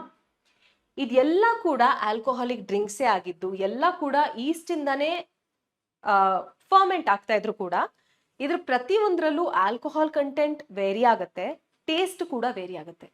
ಹೆಂಗೆ ವೇರಿ ಆಗ್ಬೋದು ಅಂದ್ರೆ, ನಾವು ಈಸ್ಟ್ಗೆ ಆಕ್ಟ್ ಮಾಡೋದಕ್ಕೆ ಯಾವ ಸಬ್ಸ್ಟ್ರೇಟ್ ಕೊಡ್ತೀವಿ ಅದ್ರ ಮೇಲೆ ಈ ಎಲ್ಲದರದ್ದು ಟೇಸ್ಟ್ ಮತ್ತೆ ಆಲ್ಕೋಹಾಲ್ ಕಂಟೆಂಟ್ ವೇರಿ ಆಗುತ್ತೆ. ಓಕೆ, ಸೊ ಏನೆಲ್ಲ ಯೂಸ್ ಮಾಡ್ಬೋದು ಈಸ್ಟ್ಗೆ ಕೊಡೋದಕ್ಕೆ? ಮಾಲ್ಟೆಡ್ ಸೀರಿಯಲ್ಸ್, ಬಾರ್ಲಿನ ಯೂಸ್ ಮಾಡ್ತಾರೆ ಬಿಯರ್ಗೆ, ಫ್ರೂಟ್ ಜ್ಯೂಸಸ್, ವೈನ್ ಗೊತ್ತಲ್ವಾ ನಿಮ್ಗೆ ಗೊತ್ತಿರೋ ಹಾಗೆ, wine you get from grapes ಅಲ್ವಾ? ಸೊ ಬೇರೆ ಬೇರೆ ಏನಾದ್ರೂ ಸಬ್ಸ್ಟೆನ್ಸ್ ಕೊಡ್ತಾರೆ ಅದಕ್ಕೆ ಆಕ್ಟ್ ಅಪಾನ್ ಮಾಡೋದಕ್ಕೆ, ಹಾಗಾಗಿ ನಮಗೆ ಬೇರೆ ಬೇರೆ ಟೇಸ್ಟ್ ಮತ್ತೆ ಬೇರೆ ಬೇರೆ ಆಲ್ಕೋಹಾಲ್ ಕಂಟೆಂಟ್ ಸಿಗುತ್ತೆ. ಓಕೆ, ಈಗ ನಾವು ಒಂದು ವಿಷಯದ ಬಗ್ಗೆ ಮಾತಾಡ್ಬೇಕು. ಈಗ ಈ ಎಲ್ಲಾ ಆಲ್ಕೋಹಾಲಿಕ್ ಡ್ರಿಂಕ್ಸ್ ಕೂಡ ಪ್ರೊಡ್ಯೂಸ್ ಮಾಡ್ಬೇಕು ಅಂತ ಅಂದ್ರೆ ಈಸ್ಟ್ ಯೂಸ್ ಆಗುತ್ತೆ. ಈಸ್ಟ್ ಯಾವ್ದೋ ಸಬ್ಸ್ಟ್ರೇಟ್ ಮೇಲೆ ಆಕ್ಟ್ ಮಾಡುತ್ತೆ, ಅದನ್ನ ಬ್ರೇಕ್ ಡೌನ್ ಮಾಡ್ತಾ ಮಾಡ್ತಾ ಆಲ್ಕೋಹಾಲ್ ನ ಪ್ರೊಡ್ಯೂಸ್ ಮಾಡುತ್ತೆ. ಸೊ ಆ ಬ್ರಾತ್ ಅಲ್ಲಿ ಆಲ್ಕೋಹಾಲ್ ಸಿಂಥಸೈಸ್ ಆಗ್ತಾ ಇರುತ್ತೆ. ಸೊ ಈಸ್ಟ್ ನೀವು ರೆಸ್ಪಿರೇಷನ್ ಅನ್ನೋ ಚಾಪ್ಟರ್ ಓದಿರ್ಬೋದು, ರೆಸ್ಪಿರೇಷನ್ ಇನ್ ಪ್ಲಾಂಟ್ಸ್ ಅಂತ last year. 10 to 15% alcohol content ಅದ್ ರೀಚ್ ಆಗ್ತಿದ್ದ ಹಾಗೆ ಈಸ್ಟ್ ಆಕ್ಚುಲಿ ಸತ್ತೋಗ್ಬಿಡುತ್ತೆ. ಅದಿನ್ನ ಜಾಸ್ತಿ ಆಲ್ಕೋಹಾಲ್ ಕಂಟೆಂಟ್ ನ ಇನ್ಕ್ರೀಸ್ ಮಾಡೋದಕ್ಕೆ ಸಾಧ್ಯ ಇಲ್ಲ. ಆದ್ರೂ ಕೂಡ there are several alcoholic drinks such as whiskey, brandy, rum, ಇದೆಲ್ಲ ಸ್ವಲ್ಪ examples where the percentage of alcohol in these drinks is greater than 15%. ಈಸ್ಟ್ಗೆ 15% ಗಿಂತ ಜಾಸ್ತಿ ಆಲ್ಕೋಹಾಲ್ ಕಂಟೆಂಟ್ ಇರೋ ಬ್ರಾತ್ ನ ಪ್ರೊಡ್ಯೂಸ್ ಮಾಡಕ್ ಆಗದೆ ಹೋದ್ರೆ ನಮ್ಗೆ ಅದಕ್ಕಿಂತ ಜಾಸ್ತಿ ಪರ್ಸೆಂಟೇಜ್ ಇರೋ ಆಲ್ಕೋಹಾಲ್ ಹೆಂಗ್ ಸಿಗುತ್ತೆ? We get it by distillation. There are some fermented beverages that are produced without fractional distillation ಅಂತ ನೀವು ಕಲ್ತಿರ್ಬೋದು ಲೋವರ್ ಗ್ರೇಡ್ಸ್ ಅಲ್ಲಿ. ಇದರಲ್ಲಿ ವೈನ್ ಮತ್ತೆ ಬಿಯರ್ ಅಲ್ಲೆಲ್ಲ ಆಲ್ಕೋಹಾಲ್ ಕಂಟೆಂಟ್, ಆಲ್ಕೋಹಾಲ್ ಪರ್ಸೆಂಟೇಜ್ ಕಡಿಮೆ ಇರುತ್ತೆ.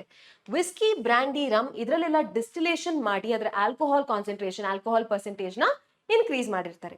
So there are certain alcoholic beverages which go through distillation and ಅದ್ರದ್ದು alcohol content ಜಾಸ್ತಿ ಇರುತ್ತೆ. ಯಾವ್ದ್ರೆಲ್ಲ ಡಿಸ್ಟಿಲೇಷನ್ ಆಗೋದಿಲ್ಲ ಅದರಲ್ಲಿ ಆಲ್ಕೋಹಾಲ್ ಕಂಟೆಂಟ್ ಕಡಿಮೆ ಇರುತ್ತೆ. ಈ ಎಕ್ಸಾಂಪಲ್ಸ್ ನ ಕರೆಕ್ಟ್ ಆಗಿ ನೆನ್ಪಿಟ್ಕೊಳ್ಳಿ. ಓಕೆನಾ? ಈಗ ನಾವು ಆಂಟಿಬಯೋಟಿಕ್ಸ್ ಬಗ್ಗೆ ಮಾತಾಡೋಣ. ಆಂಟಿಬಯೋಟಿಕ್ಸ್ ಅಂದ್ರೆ ಏನು? ಎಲ್ಲರಿಗೂ ಗೊತ್ತಿದೆ. ಯಾವಾಗಲಾದ್ರೂ ಬ್ಯಾಕ್ಟೀರಿಯಾ ಇನ್ಫೆಕ್ಷನ್ ಬಂದ್ರೆ ಫಸ್ಟ್ ಡಾಕ್ಟರ್ ಆಂಟಿಬಯೋಟಿಕ್ಸ್ ನ ಪ್ರಿಸ್ಕ್ರೈಬ್ ಮಾಡ್ತಾರೆ. ಎಲ್ಲರೂ ಆಂಟಿಬಯೋಟಿಕ್ಸ್ ಬಗ್ಗೆ ಕೇಳಿರ್ತೀರಾ ಐ ಥಿಂಕ್. ಸೊ ಈ ಆಂಟಿ ಅಂದ್ರೆ ಏನು? ಆಂಟಿ ಅಂತ ಅಂದ್ರೇನೆ ಅಗೇನ್ಸ್ಟ್, ಬಯೋ ಅಂತ ಅಂದ್ರೆ life. So antibiotics are against life. Does that mean this is poison? Yes, it means it is poison. Does that mean is it poison for you? It's not poison for you, but it is poison for the bacteria that is causing disease in you. ಇವಾಗ ನಾನು ಒಂದು healthy individual, ಯಾವಾಗಲೂ contaminated food ಇಂದ ನಂಗೆ ಒಂದು bacterial infection ಬಂತು. ನಾನು antibiotic ತಗೊಂಡಾಗ ಆ ಬ್ಯಾಕ್ಟೀರಿಯಾಗೆ ಈ ಆಂಟಿಬಯೋಟಿಕ್ ಪಾಯ್ಸನ್ ಆಗಿ ಆಕ್ಟ್ ಮಾಡುತ್ತೆ. ಓಕೆನಾ? So it is against life for that disease causing pathogen, but not for me. Okay, so antibiosis ಅಂದ್ರೆ ಆಂಟಿಬಯೋಟಿಕ್ಸ್ ಅಂದ್ರೆ against life. The are chemicals. ಎಲ್ಲಿಂದ ಸಿಗುತ್ತೆ ನಮ್ಗಿದು? ಆಬ್ವಿಯಸ್ಲಿ ಮೈಕ್ರೋಬ್ಸ್ ಇಂದ ಸಿಗುತ್ತೆ. ಅದಕ್ಕೆ ಈ ಚಾಪ್ಟರ್ ಕೆಳಗೆ ಕಲಿತಾ ಇದೀವಿ, ಹೌದಲ್ವಾ? So these are produced by some microbes. ಏನ್ ಮಾಡುತ್ತಿದ್ದು? ಇದು ಬೇರೆ ಮೈಕ್ರೋಬ್ಸ್ ಗ್ರೋ ಆಗೋದನ್ನ, ಸ್ಪ್ರೆಡ್ ಆಗೋದನ್ನ ಪ್ರಿವೆಂಟ್ ಮಾಡುತ್ತೆ, ಇಲ್ಲ ಅದನ್ನ ಸಾಯಿಸ್ಬಿಡುತ್ತೆ, ಅಥವಾ ಅದ್ರ ಗ್ರೋತ್ ನ ರಿಟಾರ್ಡ್ ಮಾಡುತ್ತೆ. ಓಕೆ, ಸೊ ಈ ಆಂಟಿಬಯೋಟಿಕ್ಸ್ ನ ನಾವು ಡಿಸ್ಕವರ್ ಮಾಡ್ದಾಗಿಂದ ಮೈಕ್ರೋಬ್ಸ್ ಅಲ್ಲಿ ಎಷ್ಟೊಂದು ತುಂಬಾ ಡೆಡ್ಲಿ ಆಗಿದ್ದ ಡಿಸೀಸ್ ನ ನಾವು ಕ್ಯೂರ್ ಮಾಡೋಕೆ ಸಾಧ್ಯ ಆಯ್ತು. Such is plague, whooping cough, diphtheria, leprosy, ಇದೆಲ್ಲ ಕೂಡ. So all of these are bacterial diseases. ಇದನ್ನ ನಾವು ಆಂಟಿಬಯೋಟಿಕ್ಸ್ ನ ಯೂಸ್ ಮಾಡ್ಕೊಂಡು ಕ್ಯೂರ್ ಮಾಡ್ಬೋದು. ಓಕೆ, ಈಗ ಆಂಟಿಬಯೋಟಿಕ್ಸ್ ಬಗ್ಗೆ ಮಾತಾಡ್ತಿದೀವಿ, ಪೆನಿಸಿಲಿನ್ ಬಗ್ಗೆ ಮಾತಾಡ್ಲೇಬೇಕು. ಡಿಸ್ಕವರಿ ಹೆಂಗಾಯ್ತು? ಇದು ತುಂಬಾ ತುಂಬಾ ಇಂಟ್ರೆಸ್ಟಿಂಗ್ ಸ್ಟೋರಿ ಇದೆ, ಕೇಳಿಸ್ಕೊಳ್ಳಿ ಗಮನ ಇಟ್ಟು. ಪೆನಿಸಿಲಿನ್ ಬಗ್ಗೆ ಕೇಳಿದಿರ ಅಲ್ವಾ? ಪೆನಿಸಿಲಿನ್ ಅನ್ನೋದು ಒಂದು ಆಂಟಿಬಯೋಟಿಕ್ ಹೆಸರು. ಅದನ್ನ ಒಂದು ಫಂಗಸ್ ಇಂದ ಸಿಗುತ್ತೆ ನಮ್ಗೆ. ಆ ಫಂಗಸ್ ಹೆಸರು ಪೆನಿಸಿಲಿಯಂ ನೋಟೇಟಮ್ ಅಂತ. ಓಕೆನಾ? ಆಕ್ಚುಲಿ ಇದನ್ನ ಡಿಸ್ಕವರ್ ಮಾಡಿದವರು ಅಲೆಕ್ಸಾಂಡರ್ ಫ್ಲೆಮಿಂಗ್ ಅನ್ನೋ ಒಂದು ಸೈಂಟಿಸ್ಟ್. ಅವರು ಆಂಟಿಬಯೋಟಿಕ್ಸ್ ನ ಡಿಸ್ಕವರ್ ಮಾಡಕ್ಕೆ ಟ್ರೈ ಮಾಡಿ ಡಿಸ್ಕವರ್ ಮಾಡಿದ್ದಲ್ಲ, ಇದು ಒಂದು ಚಾನ್ಸ್ ಡಿಸ್ಕವರಿ ಆಯ್ತು. Okay, so he was working on something else. He was working on some type of bacteria called staphylococcus. So ಇವರು ಸ್ಟೆಫೈಲೋಕಾಕಸ್ ಬ್ಯಾಕ್ಟೀರಿಯಾ ಮೇಲೆ ವರ್ಕ್ ಮಾಡ್ತಾ ಇದ್ರು. ಚಾನ್ಸ್ ಆಗಿ, by chance, he found out about penicillin and he discovered penicillin.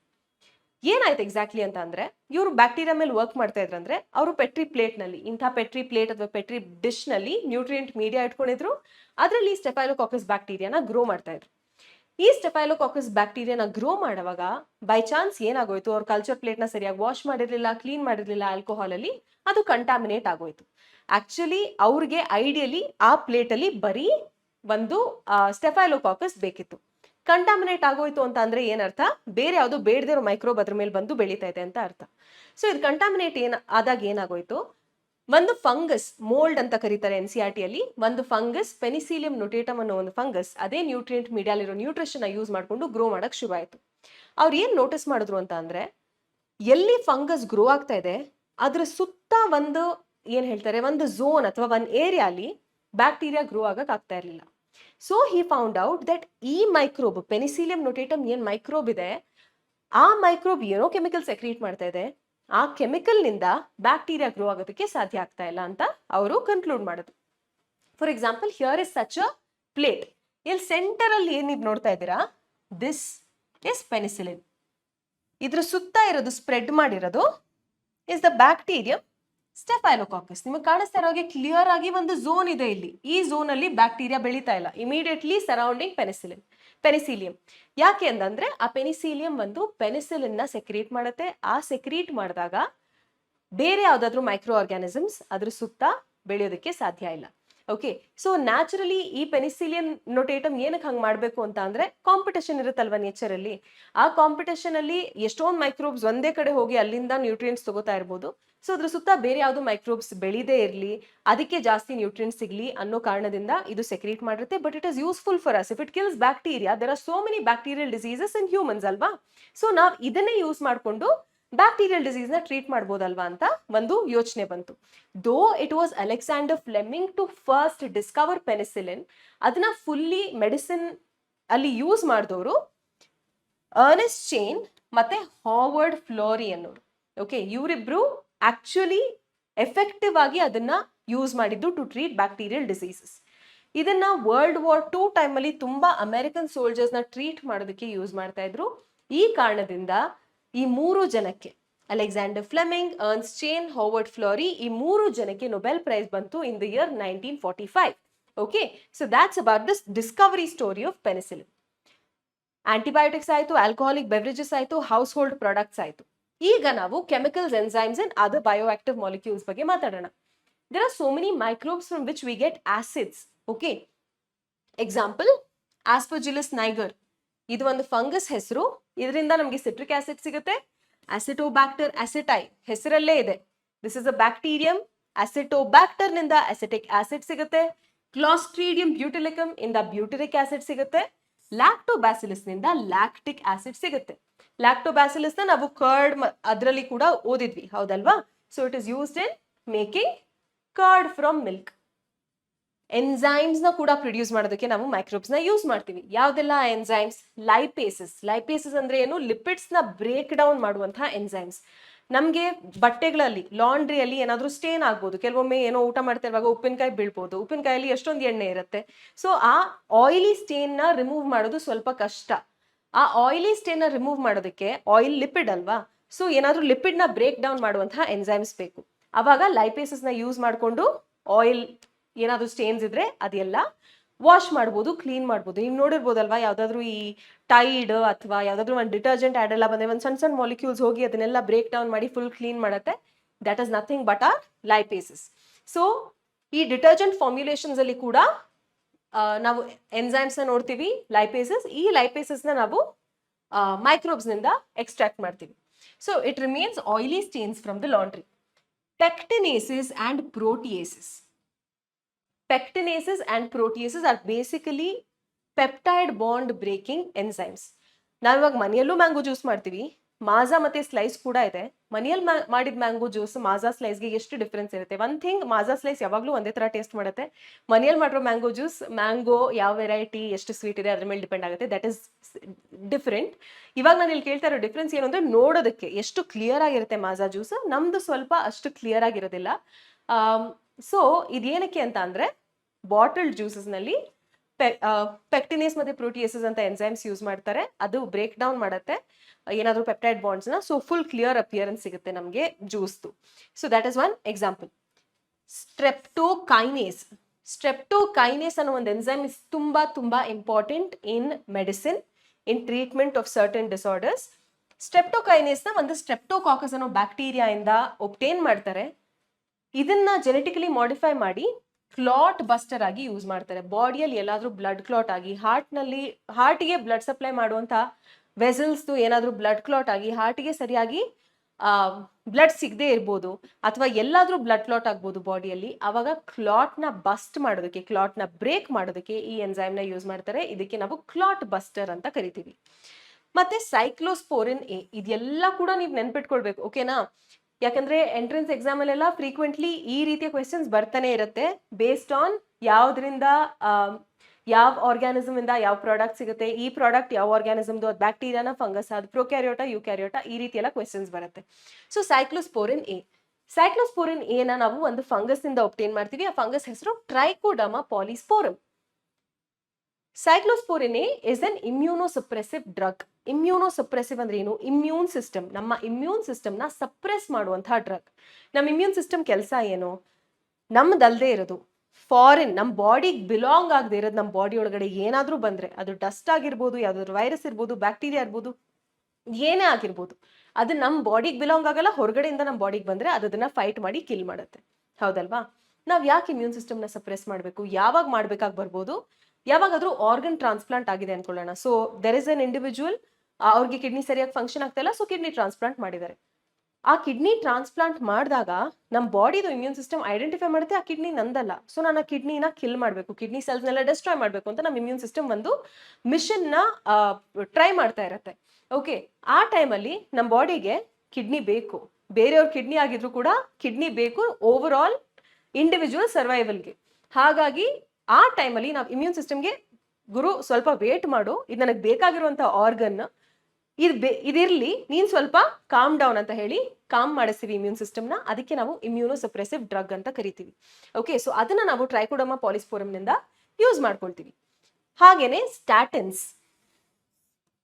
Statins ಅನ್ನೋ ಒಂದು chemical ನ ನಾವು type of yeast called monascus purpureus ಇಂದ ತಗೊಳ್ತೀವಿ.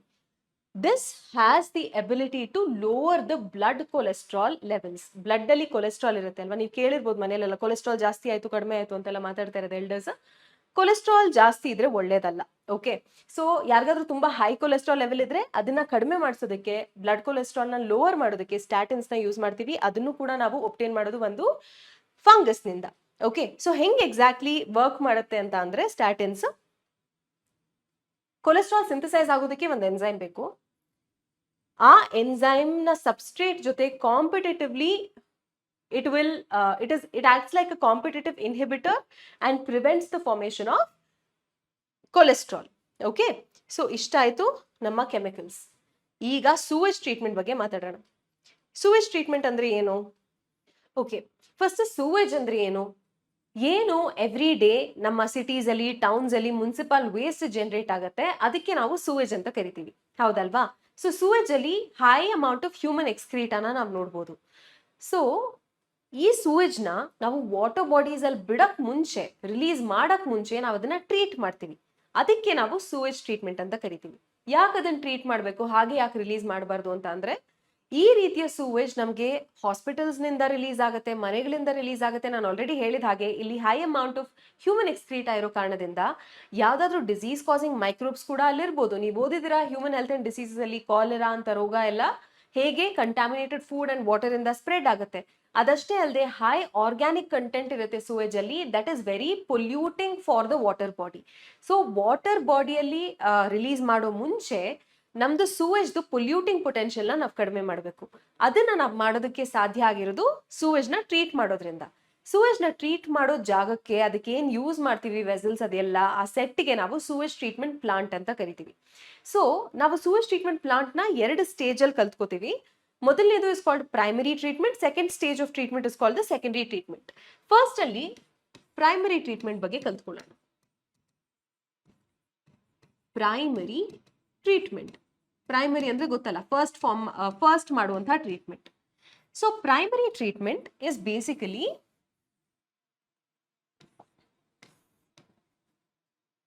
physical treatment.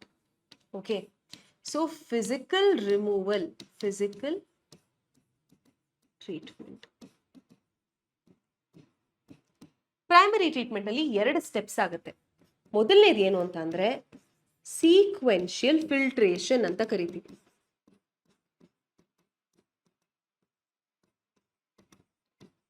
ಎರಡನೇದಕ್ಕೆ ನಾವು ಸೆಡಿಮೆಂಟೇಷನ್ ಅಂತ ಕರಿತೀವಿ.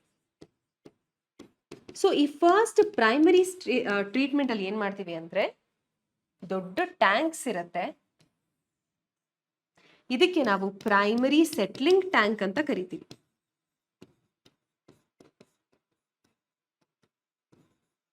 ಓಕೆನಾ? So you let in sewage into this tank. You let in sewage into this tank. ಈ ಟ್ಯಾಂಕ್ ಅಲ್ಲಿ ಫಿಲ್ಟರ್ಸ್ ಇರುತ್ತೆ. ಸೀಕ್ವೆನ್ಷಿಯಲ್ ಫಿಲ್ಟ್ರೇಷನ್ ಅಂದ್ರೆ ಫಿಲ್ಟರ್ಸ್ ಇರಲೇಬೇಕು. ನಿಮ್ಗೆ ಗೊತ್ತಿರೋ ಹಾಗೆ ಸೂವೇಜ್ ಅಲ್ಲಿ ಎಷ್ಟೊಂದು ಫ್ಲೋಟಿಂಗ್ ಡೆಬ್ರಿ ಇರುತ್ತೆ. ನಾವು ನೋಡ್ಬೋದು ಸೂವೇಜ್ ಅಲ್ಲಿ ಪ್ಲಾಸ್ಟಿಕ್ಸ್ ಇರ್ಬೋದು, ಯಾವ್ದಾದ್ರು ಚಾಕ್ಲೇಟ್ ರ್ಯಾಪರ್ ಇರ್ಬೋದು, ಯಾವ್ದಾದ್ರು ಬಾಟಲ್ ಕ್ಯಾಪ್ ಇರ್ಬೋದು, ಬಾಟಲ್ಲೇ ಇರ್ಬೋದು, ಏನಾದ್ರೂ ಇರ್ಬೋದು, ಫ್ಲೋಟಿಂಗ್ ಡೆಬ್ರಿ ಇರ್ಬೋದು ಅಲ್ವಾ? ಸೊ ಆ ಫ್ಲೋಟಿಂಗ್ ಡೆಬ್ರಿನೆಲ್ಲ ನಾವು ರಿಮೂವ್ ಮಾಡಬೇಕು. ಅವಾಗ ಏನ್ ಮಾಡ್ತಾರೆ ಅಂದ್ರೆ, ಬೇರೆ ಬೇರೆ ಪೋರ್ ಸೈಜ್ ಇರುತ್ತೆ, ಚಿಕ್ಕ ಚಿಕ್ಕ ಪೋರ್ಸ್ ಇರುತ್ತೆ ಫಿಲ್ಟರ್ ನಲ್ಲಿ. ಫಿಲ್ಟರ್ ಅಂದ್ರೆ ಗೊತ್ತಲ್ವಾ, ಯಾವಾಗ ನಾವು ಕಾಫಿನ ಫಿಲ್ಟರ್ ಮಾಡೋದಕ್ಕೆ ಫಿಲ್ಟರ್ ಯೂಸ್ ಮಾಡ್ತೀವಲ್ವಾ, ಅದೇ ರೀತಿ ದೊಡ್ಡ ದೊಡ್ಡ ಫಿಲ್ಟರ್ಸ್ ಇರುತ್ತೆ, ಬೇರೆ ಬೇರೆ ಪೋರ್ ಸೈಜ್ ಇರುತ್ತೆ. ಸ್ಟಾರ್ಟಿಂಗ್ ನಲ್ಲಿ ದೊಡ್ಡ ದೊಡ್ಡ ಪೋರ್ ಸೈಜ್ ಇರುತ್ತೆ, ದೊಡ್ಡ ಮೆಟೀರಿಯಲ್ ಏನೆಲ್ಲ ಫ್ಲೋಟ್ ಆಗ್ತದೆ ಅದು ಅಲ್ಲೇ ಉಳ್ಕೊಂಡ್ ಬಿಡುತ್ತೆ, ಮತ್ತೆ ನೆಕ್ಸ್ಟ್ ಫಿಲ್ಟರ್ಗೆ ಹೋಗುತ್ತೆ. ಫಸ್ಟ್ ಫಿಲ್ಟರ್ ಗಿಂತ ಸ್ವಲ್ಪ ಕಡಿಮೆ ಪೋರ್ ಸೈಜ್ ಇರುತ್ತೆ. ಸೊ ಅಲ್ಲೆಲ್ಲ ಏನ್ ಫಿಲ್ಟರ್ ಆಗಿ ಒಳಗ್ ಬಂದ್ಬಿಡ್ತು, ಅದು ಇಲ್ಲಿ ಫಿಲ್ಟರ್ ಆಗುತ್ತೆ. ಇನ್ನ ನೆಕ್ಸ್ಟ್ ಹೋದಾಗ ಇನ್ನ ಸಣ್ಣ ಪೋರ್ ಸೈಜ್ ಇರುತ್ತೆ. ಆ ರೀತಿ ಸೀಕ್ವೆನ್ಸ್ ಅಲ್ಲಿ ಫಿಲ್ಟರ್ಸ್ ನ ಪ್ಲೇಸ್ ಮಾಡಿರ್ತಾರೆ. ಇದಕ್ಕೆ ನಾವು ಸೀಕ್ವೆನ್ಷಿಯಲ್ ಫಿಲ್ಟ್ರೇಷನ್ ಅಂತ ಕರಿತೀವಿ. ಈ ಸೀಕ್ವೆನ್ಷಿಯಲ್ ಫಿಲ್ಟ್ರೇಷನ್ ಆಗೋ ಕಾರಣದಿಂದ ಏನಾದ್ರೂ ಫ್ಲೋಟ್ ಆಗ್ತಾ ಇರೋ ಡೆಬ್ರಿ ಇದ್ರೆ, ಡೆಬ್ರಿ ಅಂತ ಅಂದ್ರೆ ಅದು ಏನ್ ಹೇಳ್ತಾರೆ, ವೇಸ್ಟ್ ಅಂತ ಅನ್ಕೊಳ್ಳಿ. ಸೊ ಫ್ಲೋಟ್ ಆಗ್ತಾ ಇರೋ ಏನಾದ್ರೂ ಡೆಬ್ರಿ ಇದ್ರೆ ಅದು ತುಂಬಾ ಈಸಿಯಾಗಿ ರಿಮೂವ್ ಆಗೋಗ್ಬಿಡುತ್ತೆ ಈ ಸೀಕ್ವೆನ್ಷಿಯಲ್ ಫಿಲ್ಟ್ರೇಷನ್ ಇಂದ. ಅದಾದ ನಂತರ ಏನಾಗುತ್ತೆ ಅಂದ್ರೆ, ಹೆವಿಯರ್ ಆಬ್ಜೆಕ್ಟ್ಸ್ ಏನಿರುತ್ತೆ, ಪೆಬಲ್ಸ್ ಇರ್ಬೋದು, ಗ್ರಿಟ್ ಇರ್ಬೋದು, ಸ್ಟೋನ್ಸ್ ಇರ್ಬೋದು, ಈ ರೀತಿ ಏನಾದ್ರೂ ಹೆವಿ ಆಬ್ಜೆಕ್ಟ್ಸ್ ಇರೋದಿದ್ರೆ ಅದನ್ನ ಸೆಟ್ಲ್ ಆಗೋದಕ್ಕೆ ಬಿಡ್ತಾರೆ. ಅದಕ್ಕೆ ನಾವು ಸೆಡಿಮೆಂಟೇಷನ್ ಅಂತ ಕರಿತೀವಿ. ಸೊ ಫಸ್ಟ್ ಏನ್ ಮಾಡ್ತೀವಿ, ಸೂವೇಜ್ ನ ಫಿಲ್ಟರ್ಸ್ ಥ್ರೂ ಪಾಸ್ ಮಾಡ್ತೀವಿ, ಏನೆಲ್ಲ ಫ್ಲೋಟ್ ಆಗ್ತಾ ಇತ್ತು ಅದೆಲ್ಲ ಅಲ್ಲಲ್ಲೇ ಉಳ್ಕೊಂಡ್ ಬಿಡುತ್ತೆ. ಫೈನಲಿ ಈ ಪ್ರೈಮರಿ ಸೆಟ್ಲಿಂಗ್ ಟ್ಯಾಂಕ್ ಅಲ್ಲಿ ಸೆಟ್ಲ್ ಆಗೋದಕ್ಕೆ ಸ್ವಲ್ಪ ಟೈಮ್ ಹಂಗೆ ಬಿಟ್ಟಿರ್ತೀವಿ. ಹೆವಿಯಾಗಿ ಏನಾದ್ರೂ ಇದ್ರೆ, ಪೆಬಲ್ಸ್ ಏನಾದ್ರೂ ಇದ್ರೆ ಅದೆಲ್ಲ ಕೂಡ ಸೆಟ್ಲ್ ಆಗುತ್ತೆ. ಓಕೆ, ಸೊ ಸೆಡಿಮೆಂಟೇಷನ್ ಅಲ್ಲಿ all the heavier denser particles settle. ಹಿಂಗ್ ಸೆಟಲ್ ಆದಾಗ ಕೆಳಗಡೆ ಒಂದು ಸೆಡಿಮೆಂಟ್ ಫಾರ್ಮ್ ಆಗುತ್ತೆ, ಮೇಲ್ಗಡೆ ಒಂದು ಸೂಪರ್ನೇಟೆಂಟ್ ಲಿಕ್ವಿಡ್ ಇರುತ್ತೆ. ಈ ಕೆಳಗಡೆ ಫಾರ್ಮ್ ಆಗೋ ಸೆಡಿಮೆಂಟ್ಗೆ ನಾವು ಪ್ರೈಮರಿ ಸ್ಲಡ್ಜ್ ಅಂತ ಕರಿತೀವಿ. ಈ ಮೇಲ್ಗಡೆ ಇರುವಂತಹ ಸೂಪರ್ನೇಟೆಂಟ್ಗೆ ನಾವು, ಲಿಕ್ವಿಡ್ ಪೋರ್ಷನ್ಗೆ ನಾವು ಪ್ರೈಮರಿ ಎಫ್ಲುಯೆಂಟ್ ಅಂತ ಕರಿತೀವಿ. ಅರ್ಥ ಆಯ್ತಾ? So this is what is happening in primary treatment. So ಈ ಸೂವೇಜ್ ಟ್ರೀಟ್ಮೆಂಟ್ ಮಾಡುವಾಗ ಫಿಸಿಕಲ್ ಟ್ರೀಟ್ಮೆಂಟ್ ಕೂಡ ಆಗುತ್ತೆ, ಆರ್ಗ್ಯಾನಿಕ್ ಮ್ಯಾಟರ್ ಕೂಡ ಬ್ರೇಕ್ ಡೌನ್ ಆಗುತ್ತೆ. ನಾನು ಆಲ್ರೆಡಿ ಹೇಳಿದೆ ಸೂವೇಜ್ ಅಲ್ಲಿ high quantity of organic matter ಇರುತ್ತೆ ಅಂತ. ಆರ್ಗ್ಯಾನಿಕ್ ಮ್ಯಾಟರ್ ಜಾಸ್ತಿ ಇದ್ದಷ್ಟು ಆ ವಾಟರ್ ಅಥವಾ ಸೂವೇಜ್ದು ಪೊಲ್ಯೂಟಿಂಗ್ ಪೊಟೆನ್ಷಿಯಲ್ ಜಾಸ್ತಿ ಇದೆ ಅಂತ ಅರ್ಥ. ಸೊ ಅದು ವಾಟರ್ ಪೊಲ್ಯೂಷನ್ ನ ಜಾಸ್ತಿ ಕಾಸ್ ಮಾಡುತ್ತೆ. ಸೊ ನಾವು ಈ ಟ್ರೀಟ್ಮೆಂಟ್ ಆಗೋ ಟೈಮಲ್ಲಿ ಹೆಂಗೆ ವೇಸ್ಟ್ ಏನೆಲ್ಲ ತೇಲಾಡ್ತಾ ಇತ್ತು ಅದನ್ನೆಲ್ಲ ರಿಮೂವ್ ಮಾಡಿದ್ವಿ, ಹಾಗೇನೆ ಕಾಣಿಸ್ತಾ ಇರುವಂತಹ ಆರ್ಗ್ಯಾನಿಕ್ ಕಂಟೆಂಟ್ ಏನಿದೆ ಸೂವೇಜ್ ಅಲ್ಲಿ ಅದನ್ನ ಕೂಡ ರೆಡ್ಯೂಸ್ ಮಾಡಬೇಕು. ಅದರದ್ದು ರಿಡಕ್ಷನ್ ಆಗೋದು ನಮ್ಮ ಸೆಕೆಂಡರಿ ಟ್ರೀಟ್ಮೆಂಟ್ ಅಲ್ಲಿ. Okay, so let's add another slide here and talk about secondary treatment.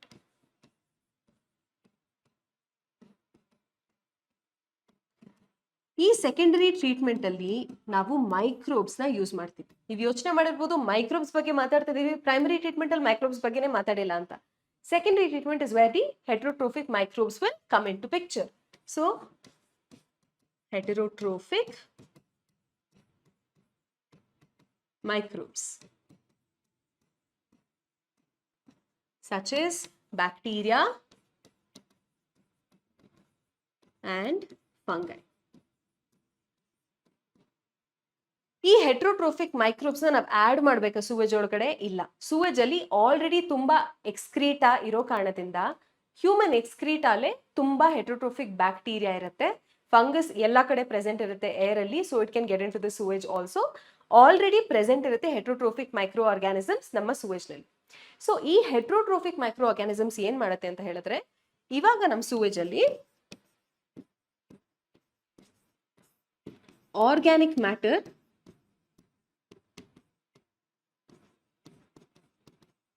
ಜಾಸ್ತಿ ಇದೆ. ಸೂವೇಜ್ ಅಲ್ಲಿ ಆರ್ಗ್ಯಾನಿಕ್ ಮ್ಯಾಟರ್ ಜಾಸ್ತಿ ಇದೆ ಅಂತ ಅಂದ್ರೆ ಅದ್ರ ಪೊಲ್ಯೂಟಿಂಗ್ ಪೊಟೆನ್ಷಿಯಲ್ ಕೂಡ ಜಾಸ್ತಿ. Polluting potential is also said to be very high. ಇದನ್ನ ನಾವು ಹೆಂಗ್ ಮೆಜರ್ ಮಾಡ್ಬೋದಾ? ಎಷ್ಟು ಆರ್ಗ್ಯಾನಿಕ್ ಮ್ಯಾಟರ್ ಇದೆ, ಅದ್ರ ಎಷ್ಟು ಪೊಲ್ಯೂಟಿಂಗ್ ಇದೆ ಮೆಜರ್ ಮಾಡೋದಕ್ಕೆ ಒಂದು ಚಾನ್ಸ್ ಇದೆ. ಅದನ್ನ ನಾವು BOD, in terms of BOD we can measure it. BOD ಅಂದ್ರೆ ಏನು? BOD ಸ್ಟ್ಯಾಂಡ್ಸ್ ಫಾರ್ ಬಯೋಕೆಮಿಕಲ್, ಇದು ಸ್ವಲ್ಪ ಇಂಪಾರ್ಟೆಂಟ್, ಅರ್ಥ ಮಾಡ್ಕೊಳ್ಳಿ ಕರೆಕ್ಟ್ ಆಗಿ, ಆಕ್ಸಿಜನ್ ಡಿಮಾಂಡ್.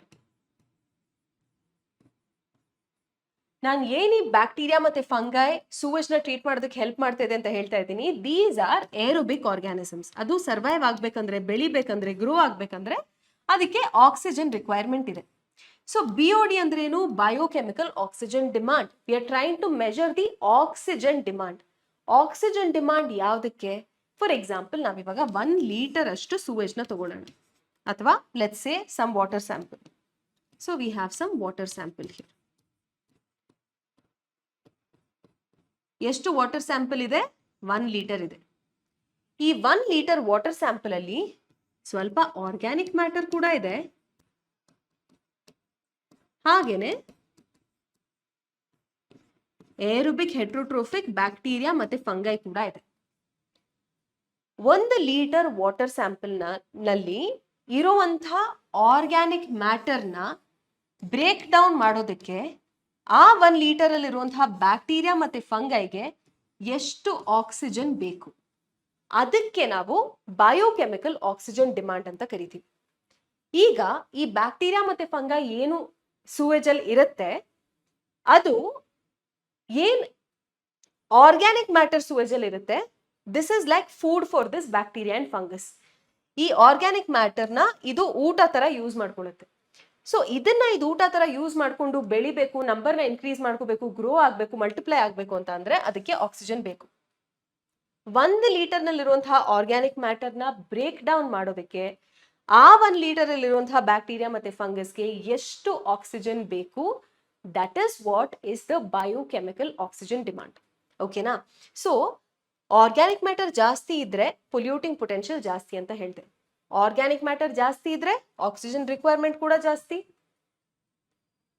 ಜಾಸ್ತಿ ಆಕ್ಸಿಜನ್ ರಿಕ್ವೈರ್ಮೆಂಟ್ ಇದ್ರೆ ಬಯೋಕೆಮಿಕಲ್ ಆಕ್ಸಿಜನ್ ಡಿಮಾಂಡ್ ಕೂಡ ಜಾಸ್ತಿ. ಸೊ ಆರ್ಗ್ಯಾನಿಕ್ ಮ್ಯಾಟರ್ ಜಾಸ್ತಿ ಇದ್ರೆ ಪೊಲ್ಯೂಟಿಂಗ್ ಪೊಟೆನ್ಷಿಯಲ್ ಜಾಸ್ತಿ, ಆರ್ಗ್ಯಾನಿಕ್ ಮ್ಯಾಟರ್ ಜಾಸ್ತಿ ಇದ್ರೆ BOD ಕೂಡ ತುಂಬಾ ಹೈ ಆಗಿರುತ್ತೆ. BOD is an indicator of the polluting potential of that water sample. ಜಾಸ್ತಿ ಆರ್ಗ್ಯಾನಿಕ್ ಮ್ಯಾಟರ್ ಇದ್ದಾಗ ಮೈಕ್ರೋಬ್ಸ್ಗೆ ಜಾಸ್ತಿ ಆಕ್ಸಿಜನ್ ಬೇಕಾಗುತ್ತೆ ಅದನ್ನ ಬ್ರೇಕ್ ಡೌನ್ ಮಾಡೋದಕ್ಕೆ. ಜಾಸ್ತಿ ಆಕ್ಸಿಜನ್ ಬೇಕು ಅಂತ ಅಂದ್ರೆ ಬಯೋಕೆಮಿಕಲ್ ಆಕ್ಸಿಜನ್ ಡಿಮಾಂಡ್ ಜಾಸ್ತಿ ಅಂತ ಆಯ್ತು. ಸೊ ಈ ಸೆಕೆಂಡರಿ ಟ್ರೀಟ್ಮೆಂಟ್ ಅಲ್ಲಿ ಏನ್ ಮಾಡ್ತೀವಿ ಅಂದ್ರೆ we will try to bring down that BOD. ನಿಮ್ಗೆ ಗೊತ್ತಿರೋ ಹಾಗೆ ಇವಾಗ ಎಮಿಷನ್ ಟೆಸ್ಟ್ ಎಲ್ಲ ನೀವು ಮಾಡಿಸಿರ್ಬೋದು ನಿಮ್ ವೆಹಿಕಲ್ಸ್ಗೆ. ಪೊಲ್ಯೂಷನ್ ಯಾವ ಲೆವೆಲ್ಗೆ ಇರಬೇಕು ಅಥವಾ ಗಾಡಿದು ಎಮಿಷನ್ ಯಾವ ರೇಂಜ್ಗೆ ಇರಬೇಕು, ಆ ರೀತಿ ಒಂದು ರೇಂಜ್ ಫಿಕ್ಸ್ ಆಗಿರುತ್ತಲ್ವಾ, ಅದೇ ರೀತಿ ವಾಟರ್ಗೂ ಕೂಡ ಅಥವಾ ವಾಟರ್ ಸ್ಯಾಂಪಲ್ಗೆ ಸೂವೇಜ್ಗೂ ಕೂಡ ಒಂದು ರೇಂಜ್ ಫಿಕ್ಸ್ ಆಗಿರುತ್ತೆ, BODದು ರೇಂಜ್.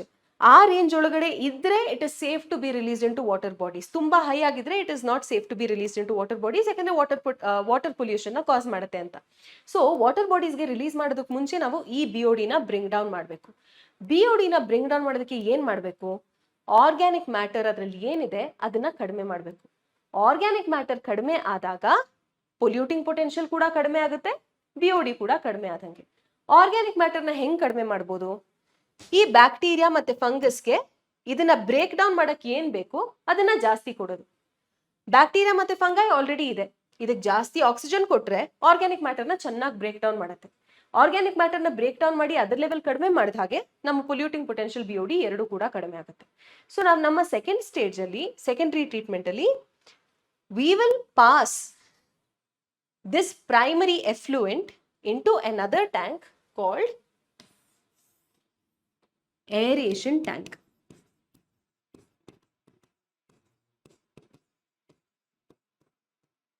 ಸೊ ಪ್ರೈಮರಿ ಎಫ್ಲೂಯೆಂಟ್ ಏನಿತ್ತು ನಮ್ಮ ಪ್ರೈಮರಿ ಟ್ರೀಟ್ಮೆಂಟ್ದು, ಆ ಪ್ರೈಮರಿ ಎಫ್ಲೂಯೆಂಟ್ ನ ಇದ್ರೊಳಗಡೆ ಪಾಸ್ ಮಾಡ್ತೀವಿ.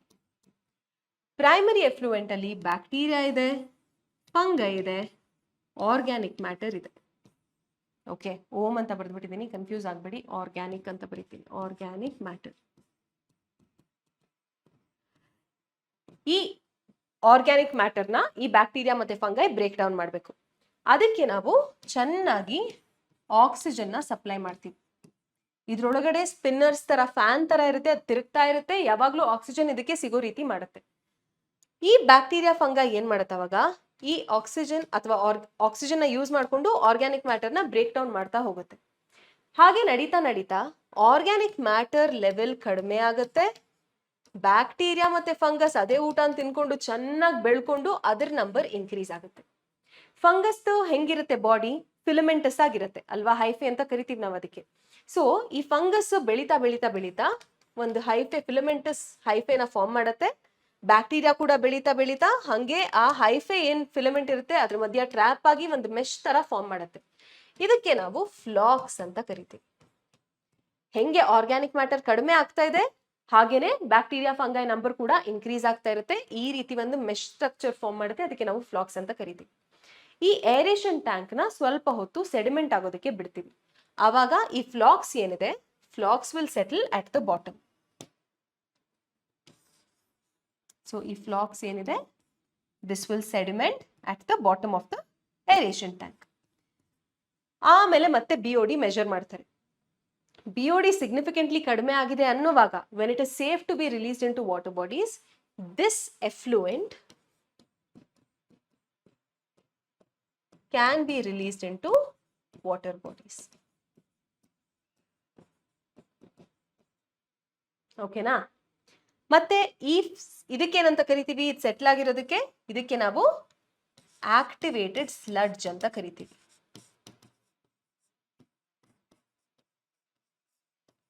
ಸ್ವಲ್ಪ ಮಟ್ಟಿಗೆ ಆಕ್ಟಿವೇಟೆಡ್ ಸ್ಲಡ್ಜ್ ನ ಇನಾಕ್ಯುಲಮ್ ಆಗಿ ತಗೊಂಡು ಮತ್ತೆ ಏರೇಷನ್ ಟ್ಯಾಂಕ್ ಒಳಗಡೆ ಆಡ್ ಮಾಡ್ತಾರೆ.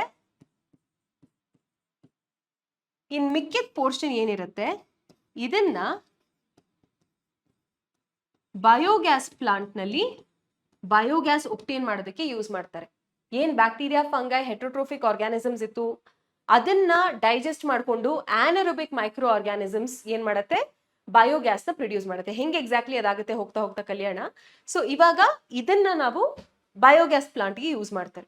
So this is basically what happens in sewage treatment. Primary treatment ಅಲ್ಲಿ ಫಸ್ಟ್ ಸ್ಟೇಜ್ ಅಲ್ಲಿ ಬರೀ ಫ್ಲೋಟಿಂಗ್ ಡೆಬ್ರಿ ಏನಿರುತ್ತೆ, ಹೆವಿ ಡೆಬ್ರಿ ಇರುತ್ತೆ, ರಿಮೂವ್ ಮಾಡ್ತಾ ಇದೀವಿ. ಆರ್ಗ್ಯಾನಿಕ್ ಕಂಟೆಂಟ್ ಏನು ಚೇಂಜ್ ಆಗ್ತಾ ಇಲ್ಲ, ಆರ್ಗ್ಯಾನಿಕ್ ಕಂಟೆಂಟ್ ಹಾಗೆ ಇರುತ್ತೆ. ಸೆಕೆಂಡ್ ಫೇಸ್ ಅಲ್ಲಿ ಅಥವಾ ಸೆಕೆಂಡ್ ಸ್ಟೇಜ್ ಅಲ್ಲಿ ಸೆಕೆಂಡರಿ ಟ್ರೀಟ್ಮೆಂಟ್ ಆಗುವಾಗ ಆಕ್ಚುಲಿ ಮೈಕ್ರೋಬ್ಸ್ ಯೂಸ್ ಆಗೋದು. ಆ ಮೈಕ್ರೋಬ್ಸ್ ನ್ಯಾಚುರಲಿ ಸೂವೇಜ್ ಅಲ್ಲೇ ಪ್ರೆಸೆಂಟ್ ಆಗಿರುತ್ತೆ. ಏರೇಷನ್ ಟ್ಯಾಂಕ್ ನಲ್ಲಿ ಗಾಳಿ ಚೆನ್ನಾಗಿ ಸರ್ಕ್ಯುಲೇಟ್ ಆಗ್ತಾ ಇರುತ್ತೆ. ಆಕ್ಸಿಜನ್ ಯೂಸ್ ಮಾಡ್ಕೊಂಡು ಆರ್ಗ್ಯಾನಿಕ್ ಮ್ಯಾಟರ್ ನ ಕಡಿಮೆ ಮಾಡುತ್ತೆ, BOD ನ ಕಡಿಮೆ ಮಾಡುತ್ತೆ. ಹಾಗೇನೆ ಪೊಲ್ಯೂಟಿಂಗ್ ಪೊಟೆನ್ಷಿಯಲ್ ನ ಕೂಡ ಕಡಿಮೆ ಮಾಡುತ್ತೆ. ಅದಾದ್ಮೇಲೆ ನಾವು ಈ ಎಫ್ಲೂಯೆಂಟ್ ಸೆಕೆಂಡರಿ ಟ್ರೀಟ್ಮೆಂಟ್ ಆದ ನಂತರ ಏನ್ ಎಫ್ಲೂಯೆಂಟ್ ಸಿಗುತ್ತೆ ಅದನ್ನ ವಾಟರ್ ಬಾಡೀಸ್ಗೆ ಪಾಸ್ ಮಾಡಬಹುದು. ಕೆಲವೊಮ್ಮೆ ಆ ಎಫ್ಲೂಯೆಂಟ್ ನ ಕೂಡ UV ರೇಸ್ ಜೊತೆ ಕ್ಲೋರಿನ್ ಜೊತೆ ಎಲ್ಲ ಟ್ರೀಟ್ ಮಾಡ್ತಾರೆ. ಬಟ್ ನಿಮ್ NCERT ಟೆಕ್ಸ್ಟ್ ಬುಕ್ ನಲ್ಲಿ ಅದೆಲ್ಲ ಮೆನ್ಷನ್ ಆಗಿಲ್ಲ. ಸೊ ಇಷ್ಟು ಕಲ್ತ್ಕೊಂಡ್ರೆ ನೀವು ಸಾಕು. ಓಕೆನಾ? So that is about sewage treatment. Now let's talk about some of the initiatives that the government has taken. Ministry of Environment and Forest ಅಂತ ಒಂದು ಮಿನಿಸ್ಟ್ರಿ ಇದೆ ಇಂಡಿಯನ್ ಗವರ್ಮೆಂಟ್ ಅಲ್ಲಿ. ಅದು 2 ಪ್ಲಾನ್ ನ ಇನಿಷಿಯೇಟ್ ಮಾಡಿದೆ, ಗಂಗಾ ಆಕ್ಷನ್ ಪ್ಲಾನ್ ಮತ್ತೆ Yamuna action plan. Ganga is very Sacred for Hindus ಅಲ್ವಾ. So ಅದು ತುಂಬಾ ಪೊಲ್ಯೂಟ್ ಆಗಿರುವಂತಹ ರಿವರ್. ಆ ರಿವರ್ ನ ರಿವೈವ್ ಮಾಡಬೇಕು ಅಂದ್ರೆ ಅದ್ರ ಪೊಲ್ಯೂಷನ್ ನ ಕಡಿಮೆ ಮಾಡಬೇಕು ಅಂತ ಇವರು ಎಷ್ಟೊಂದು ಇನಿಷಿಯೇಟ್ ಮಾಡಿದ್ದಾರೆ ಪ್ಲಾನ್ಸ್ ನ. ಆ ಪ್ಲಾನ್ ಪ್ರಕಾರ ಎಲ್ಲೆಲ್ಲಿಂದ ಗಂಗಾ ಒಳಗಡೆ ಸೂವೇಜ್ ಡಿಸ್ಚಾರ್ಜ್ ಆಗುತ್ತೆ ಅಲ್ಲೆಲ್ಲ ಆದಷ್ಟು ಸೂವೇಜ್ ಟ್ರೀಟ್ಮೆಂಟ್ ಪ್ಲಾಂಟ್ಸ್ ನ ಕನ್ಸ್ಟ್ರಕ್ಟ್ ಮಾಡೋಣ.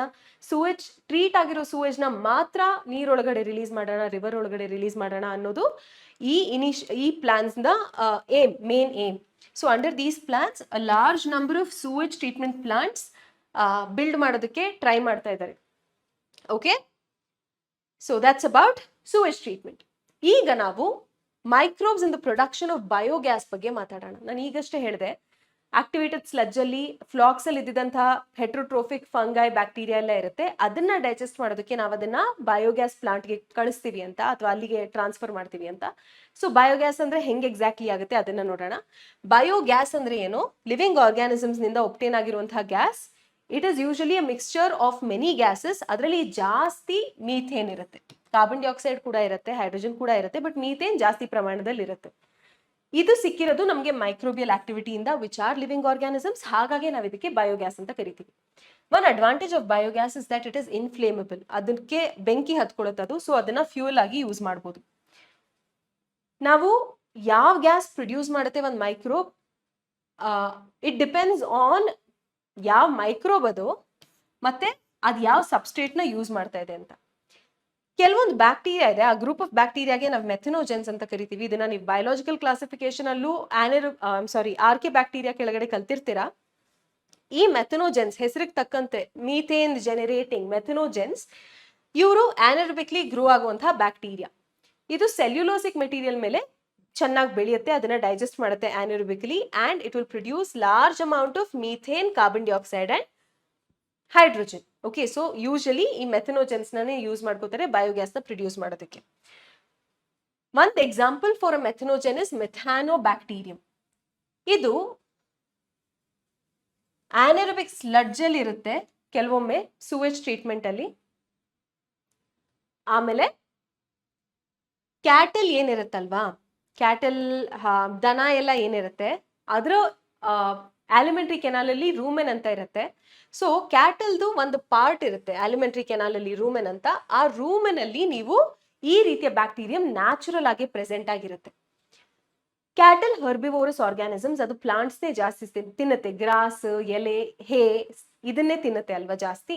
ಸೊ ಪ್ಲಾಂಟ್ ಸೆಲ್ಸ್ ನಲ್ಲಿ ಸೆಲ್ ವಾಲ್ ಇರುತ್ತೆ, ಸೆಲ್ ವಾಲ್ ಅಲ್ಲಿ ಸೆಲ್ಯುಲೋಸ್ ಇರುತ್ತೆ. ಸೊ ಈ ಏನ್ ಡಯಟ್ ಕನ್ಸ್ಯೂಮ್ ಮಾಡುತ್ತೆ ಈ ಕ್ಯಾಟಲ್ ದನ ಎಲ್ಲ, ಅದೇ ಸೆಲ್ಯುಲೋಸ್ ಜಾಸ್ತಿ ಇರುತ್ತೆ. Okay, so cellulosic material is present in the food of cattle, ಅದೆಲ್ಲ ಕೂಡ ಆ ರೂಮಿನ ಒಳಗಡೆ ಹೋಗುತ್ತೆ.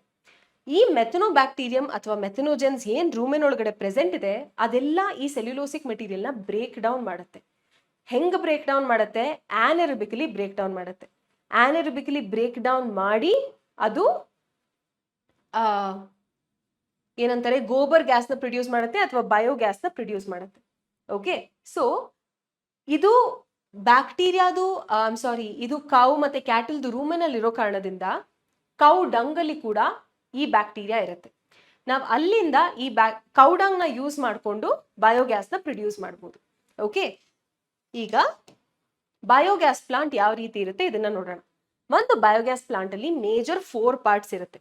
ಫಸ್ಟ್ ಪಾರ್ಟ್ ಏನಂದ್ರೆ ಒಂದು ಕಾಂಕ್ರೀಟ್ ಟ್ಯಾಂಕ್. ಇಲ್ಲಿ ನೀವು ನೋಡ್ತಾ ಇದ್ರಲ್ಲ ಡೈಜೆಸ್ಟರ್ ಅಂತ, this is the concrete tank.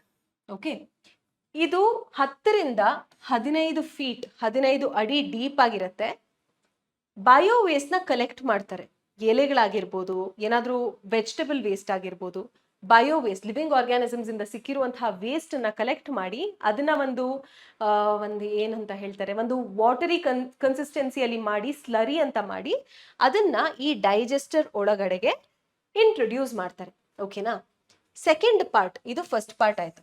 Second part ಏನು ಅಂತ ಅಂದ್ರೆ ಒಂದು ಗ್ಯಾಸ್ ಹೋಲ್ಡರ್ ಅಥವಾ ಫ್ಲೋಟಿಂಗ್ ಕವರ್ ಅಂತ ಕೂಡ ಕರಿತೀವಿ. ಇದನ್ನ ನಾವು ಡೈಜೆಸ್ಟರ್ ಒಳಗಡೆ ಸ್ಲರಿ ಮೇಲೆ ಇಡ್ತೀವಿ. ಸೊ ಈ ಡೈಜೆಸ್ಟರ್ ಅಲ್ಲಿ ಏನ್ ಬಯೋಗ್ಯಾಸ್ ಪ್ರೊಡ್ಯೂಸ್ ಆಗುತ್ತೆ ಅದು ಅದನ್ನ ಇದು ಕಲೆಕ್ಟ್ ಮಾಡುತ್ತೆ. So this is basically floating on the slurry. Okay, so floating cover is placed over the slurry.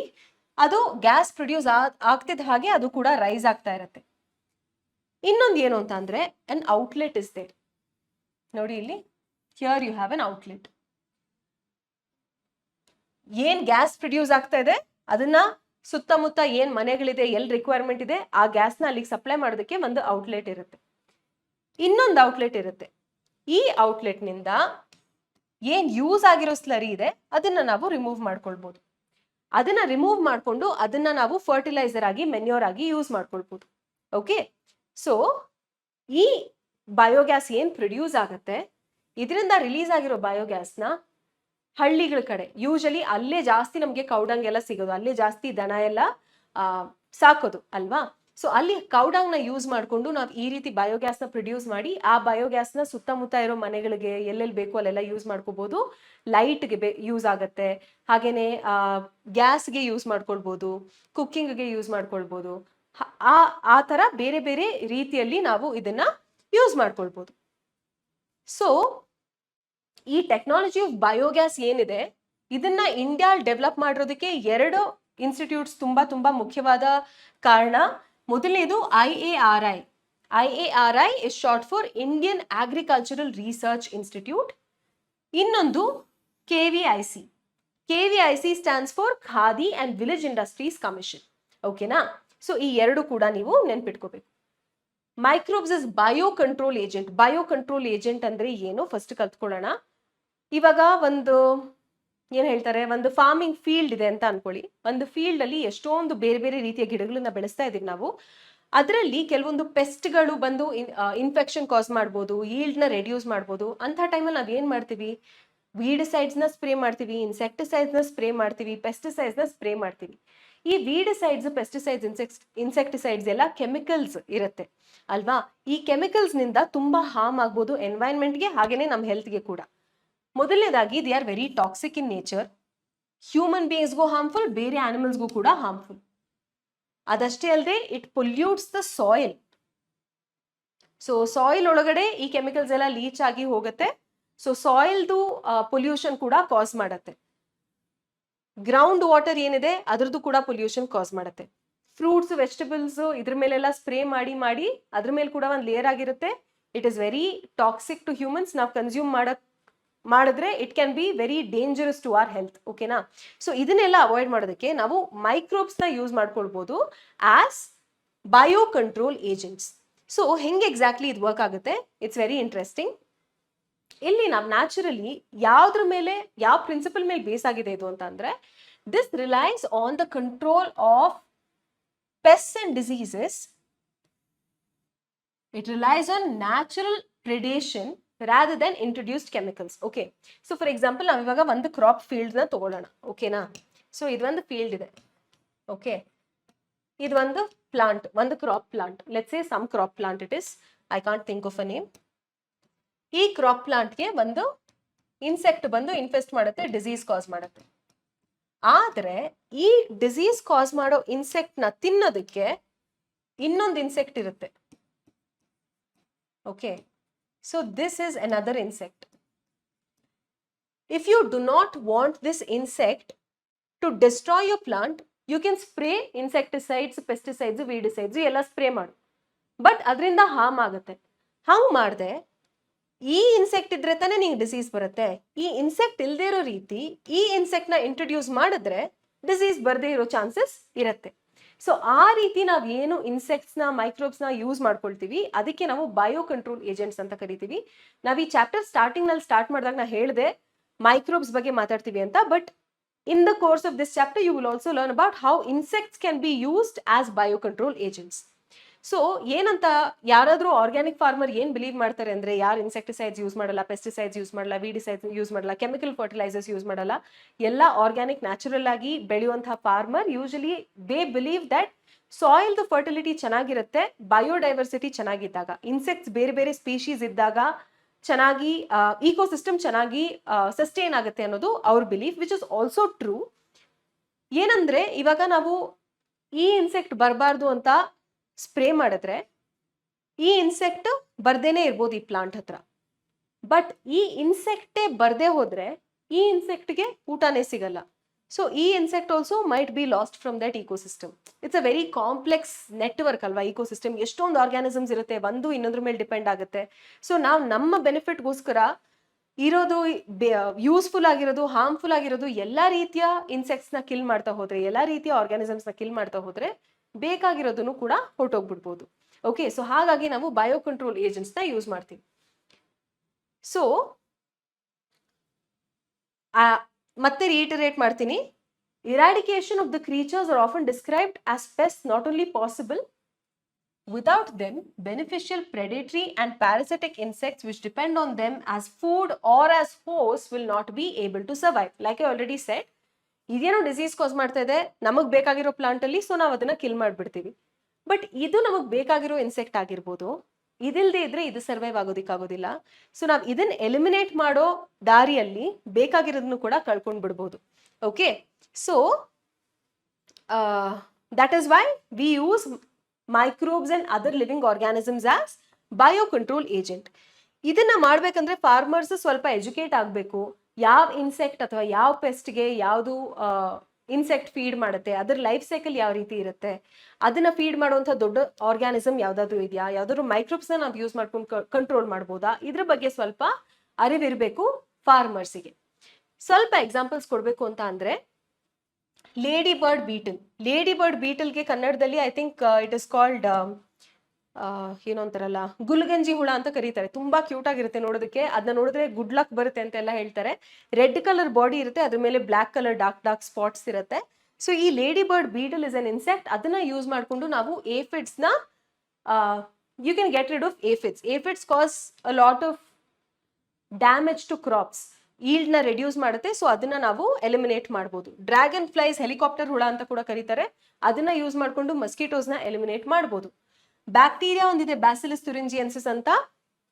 ಇದನ್ನ ಯೂಸ್ ಮಾಡಿಕೊಂಡು ಬಟರ್ಫ್ಲೈ ಕ್ಯಾಟರ್ಪಿಲ್ಲರ್ಸ್ ನ you can get rid of butterfly caterpillars. Caterpillar ಗೊತ್ತಲ್ವಾ ನಿಮ್ಗೆ, ಹೆಂಗೆ ಎಲ್ಲ ಎಲೆಗಳನ್ನೆಲ್ಲ ತಿನ್ಕೊಂಡು ಒಂದು ಕುಕೂನ್ ಫಾರ್ಮ್ ಮಾಡುತ್ತೆ ಅಂತ. ಸೊ ಕ್ರಾಪ್ಗೆಲ್ಲ ಡ್ಯಾಮೇಜ್ ಆಗ್ಬೋದು. ಆ ರೀತಿ ಆಗಬಾರ್ದು ಅಂದ್ರೆ ಈ ಬ್ಯಾಕ್ಟೀರಿಯಾನ ಯೂಸ್ ಮಾಡ್ಬೋದು. ಹೆಂಗ್ ಯೂಸ್ ಮಾಡೋದು ಬ್ಯಾಕ್ಟೀರಿಯಾನ? ಬ್ಯಾಕ್ಟೀರಿಯಾ ಡ್ರೈಡ್ ಸ್ಪೋರ್ಸ್ ಆಗ ಅವೈಲಬಲ್ ಆಗಿರುತ್ತೆ. ಅದನ್ನ ನೀರ್ ಜೊತೆ ಮಿಕ್ಸ್ ಮಾಡೋದು, ಸ್ಪ್ರೇ ಮಾಡೋದು. ಅವಾಗ ಈ ಕ್ಯಾಟರ್ಪಿಲ್ಲರ್ ಏನಾದ್ರೂ ಅದನ್ನ ತಿಂದ್ರೆ ಅದು ಸತ್ತೋಗ್ಬಿಡತ್ತೆ. ಸೊ ಅದು ತಿಂದಾಗ ಅದ್ರ ಗಟ್ಟಲ್ಲಿ ಆಕ್ಟಿವೇಟ್ ಆಗಿ ಅದು ಸತ್ತೋಗ್ಬಿಡತ್ತೆ. ಇದೇ ಬ್ಯಾಸಿಲಸ್ ತುರಿಂಜಿಯನ್ಸಿಸ್ ಸ್ವಲ್ಪ ಜೀನ್ಸ್ ನ ತಗೊಂಡು ಜೆನೆಟಿಕ್ ಇಂಜಿನಿಯರಿಂಗ್ ಅಲ್ಲಿ ಒಂದು ಹೊಸ ವೆರೈಟೀಸ್ ಆಫ್ ಪ್ಲಾಂಟ್ಸ್ ನೇ ಮಾಡಿದ್ದಾರೆ. BT ಕಾಟನ್, BT ಬ್ರಿಂಜಾಲ್ ಅಂತ ಎಲ್ಲ. ಇದ್ರ ಬಗ್ಗೆ ನೀವು ಬಯೋಟೆಕ್ನಾಲಜಿ ಚಾಪ್ಟರ್ ನಲ್ಲಿ ಇನ್ ಡೀಟೇಲ್ ಕಲ್ತ್ಕೋತೀರಾ. So that also can be use to get rid of pest. Okay. ಹಾ, ಫಂಗಲ್ ಸ್ಪೀಶೀಸ್. ಟ್ರೈಕೋಡರ್ಮಾ ಅಂತ ಒಂದು ಫಂಗಲ್ ಸ್ಪೀಶೀಸ್ ಇದೆ. ಇದು ನಾರ್ಮಲ್ ಫ್ರೀ ಲಿವಿಂಗ್ ಫಂಗಸ್.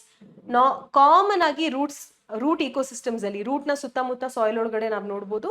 ಇದನ್ನು ಕೂಡ ಬಯೋ ಕಂಟ್ರೋಲ್ ಏಜೆಂಟ್ ಆಗಿ ನಾವು ಸೆವ್ರಲ್ ಪ್ಯಾಥೋಜನ್ಸ್ ಅಗೇನ್ಸ್ಟ್ ಯೂಸ್ ಮಾಡ್ಬೋದು. ವೈರಸಸ್ ಕೂಡ ಯೂಸ್ಫುಲ್ ಆಗಿರ್ಬೋದು ಅಂತ ಯಾವಾಗಾದ್ರೂ ನೀವು ಯೋಚನೆ ಮಾಡಿದ್ರಾ?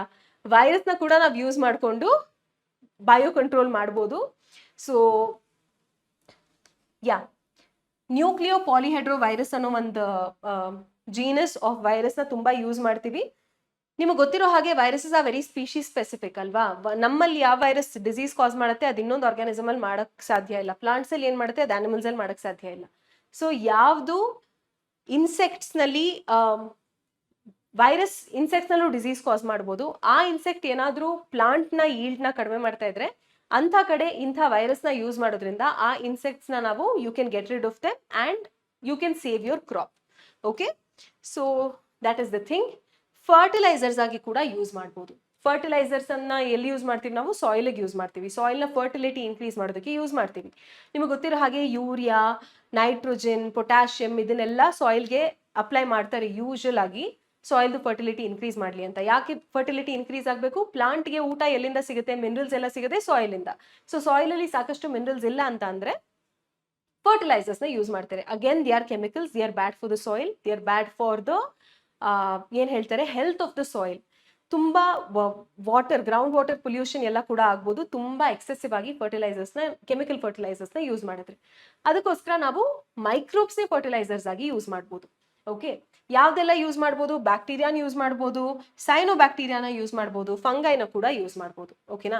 ಎಕ್ಸಾಂಪಲ್ ಸ್ವಲ್ಪ ಕೊಡ್ತೀನಿ. ರೈಸೋಬಿಯಂ ಬಗ್ಗೆ ನೀವೆಲ್ಲ ಕೇಳಿರ್ಬೋದು. Rhizobium is a bacterium that is symbiotically associated with the plant root of leguminous plants. Piece, beans, ಈ ಪ್ಲಾಂಟ್ಸ್ ಎಲ್ಲ ರೂಟ್ಸ್ ಜೊತೆ ಇದು ಸಿಂಬಯೋಟಿಕಲಿ ಅಸೋಸಿಯೇಟ್ ಆಗಿರುತ್ತೆ. ಸಿಂಬಯೋಟಿಕ್ ಅಸೋಸಿಯೇಷನ್ ಅಂದ್ರೆ ನಾನು ನಿನಗೆ ಹೆಲ್ಪ್ ಮಾಡ್ತೀನಿ, ನೀನು ನನಗೆ ಹೆಲ್ಪ್ ಮಾಡು ಅನ್ನೋ ಥರ. ಸೊ ಈ ಬ್ಯಾಕ್ಟೀರಿಯಾ ಏನ್ ಮಾಡುತ್ತೆ? ಪ್ಲಾಂಟ್ಸ್ಗೆ ನಾರ್ಮಲ್ ಆಗಿ ಅಟ್ಮಾಸ್ಫಿಯರ್ ಅಲ್ಲಿ ಇರುವಂತಹ ನೈಟ್ರೋಜನ್ ನ ತಗೊಂಡು ಯೂಸ್ ಮಾಡ್ಕೊಳ್ಳೋದಕ್ಕೆ ಸಾಧ್ಯ ಇಲ್ಲ. ಸೊ ಸಾಯಿಲ್ ಅಲ್ಲಿ ನೈಟ್ರೋಜನ್ ಕಡಿಮೆ ಇರೋ ಟೈಮಲ್ಲಿ instead of spraying fertilizers or adding fertilizers to the soil, ಈ ರೈಸೋಬಿಯಂ ಬ್ಯಾಕ್ಟೀರಿಯಾನ ನೀವು ಸಾಯಿಲ್ಗೆ ಆಡ್ ಮಾಡಿದ್ರೆ ಈ ಲೆಗ್ಯುಮಿನಸ್ ಪ್ಲಾಂಟ್ಸ್ ಎಲ್ಲ ಗ್ರೋ ಮಾಡುವಾಗ ಏನಾಗುತ್ತೆ ಅಂದ್ರೆ ಅದು ರೂಟ್ಸ್ ಒಳಗಡೆ ಹೋಗಿ ನಾಡ್ಯೂಲ್ಸ್ ಫಾರ್ಮ್ ಮಾಡುತ್ತೆ. ಚಿಕ್ಕ ಚಿಕ್ಕ ರೂಮ್ ಮಾಡ್ಕೊಂಡು ಅದ್ರೊಳಗಡೆ ಇರುತ್ತೆ. ಅಟ್ಮಾಸ್ಫಿಯರ್ ಇಲ್ಲಿರೋ ನೈಟ್ರೋಜನ್ ನ ಪ್ಲಾಂಟ್ ತಗೊಳಕ್ ಆಗೋದಿಲ್ಲ. ಯಾವ ಫಾರ್ಮ್ ಅಲ್ಲಿ ಪ್ಲಾಂಟ್ ತಗೊಳಕ್ ಆಗುತ್ತೋ ಆ ಫಾರ್ಮ್ ಕನ್ವರ್ಟ್ ಮಾಡುತ್ತೆ, ಪ್ಲಾಂಟ್ ಕೊಡುತ್ತೆ. In return plant will give it food. ಓಕೆನಾ? ಸೊ ಈ ರೀತಿ ನೈಟ್ರೋಜನ್ ಲೆವೆಲ್ಸ್ ನ ಸಾಯಿಲ್ ನಲ್ಲಿ ಇನ್ಕ್ರೀಸ್ ಮಾಡೋ ಕೆಲಸ ರೈಸೋಬಿಯಂ ಬ್ಯಾಕ್ಟೀರಿಯಾ ಮಾಡುತ್ತೆ. This is a symbiotic association with leguminous plants. But there are several bacteria, ಅದು ಫ್ರೀ ಲಿವಿಂಗ್ ಇದೆ, ಯಾವುದೇ ಬೇರೆ ಪ್ಲಾಂಟ್ ಜೊತೆ ಅಸೋಸಿಯೇಟ್ ಆಗಿಲ್ಲ, such as azospirillum and Azotobacter.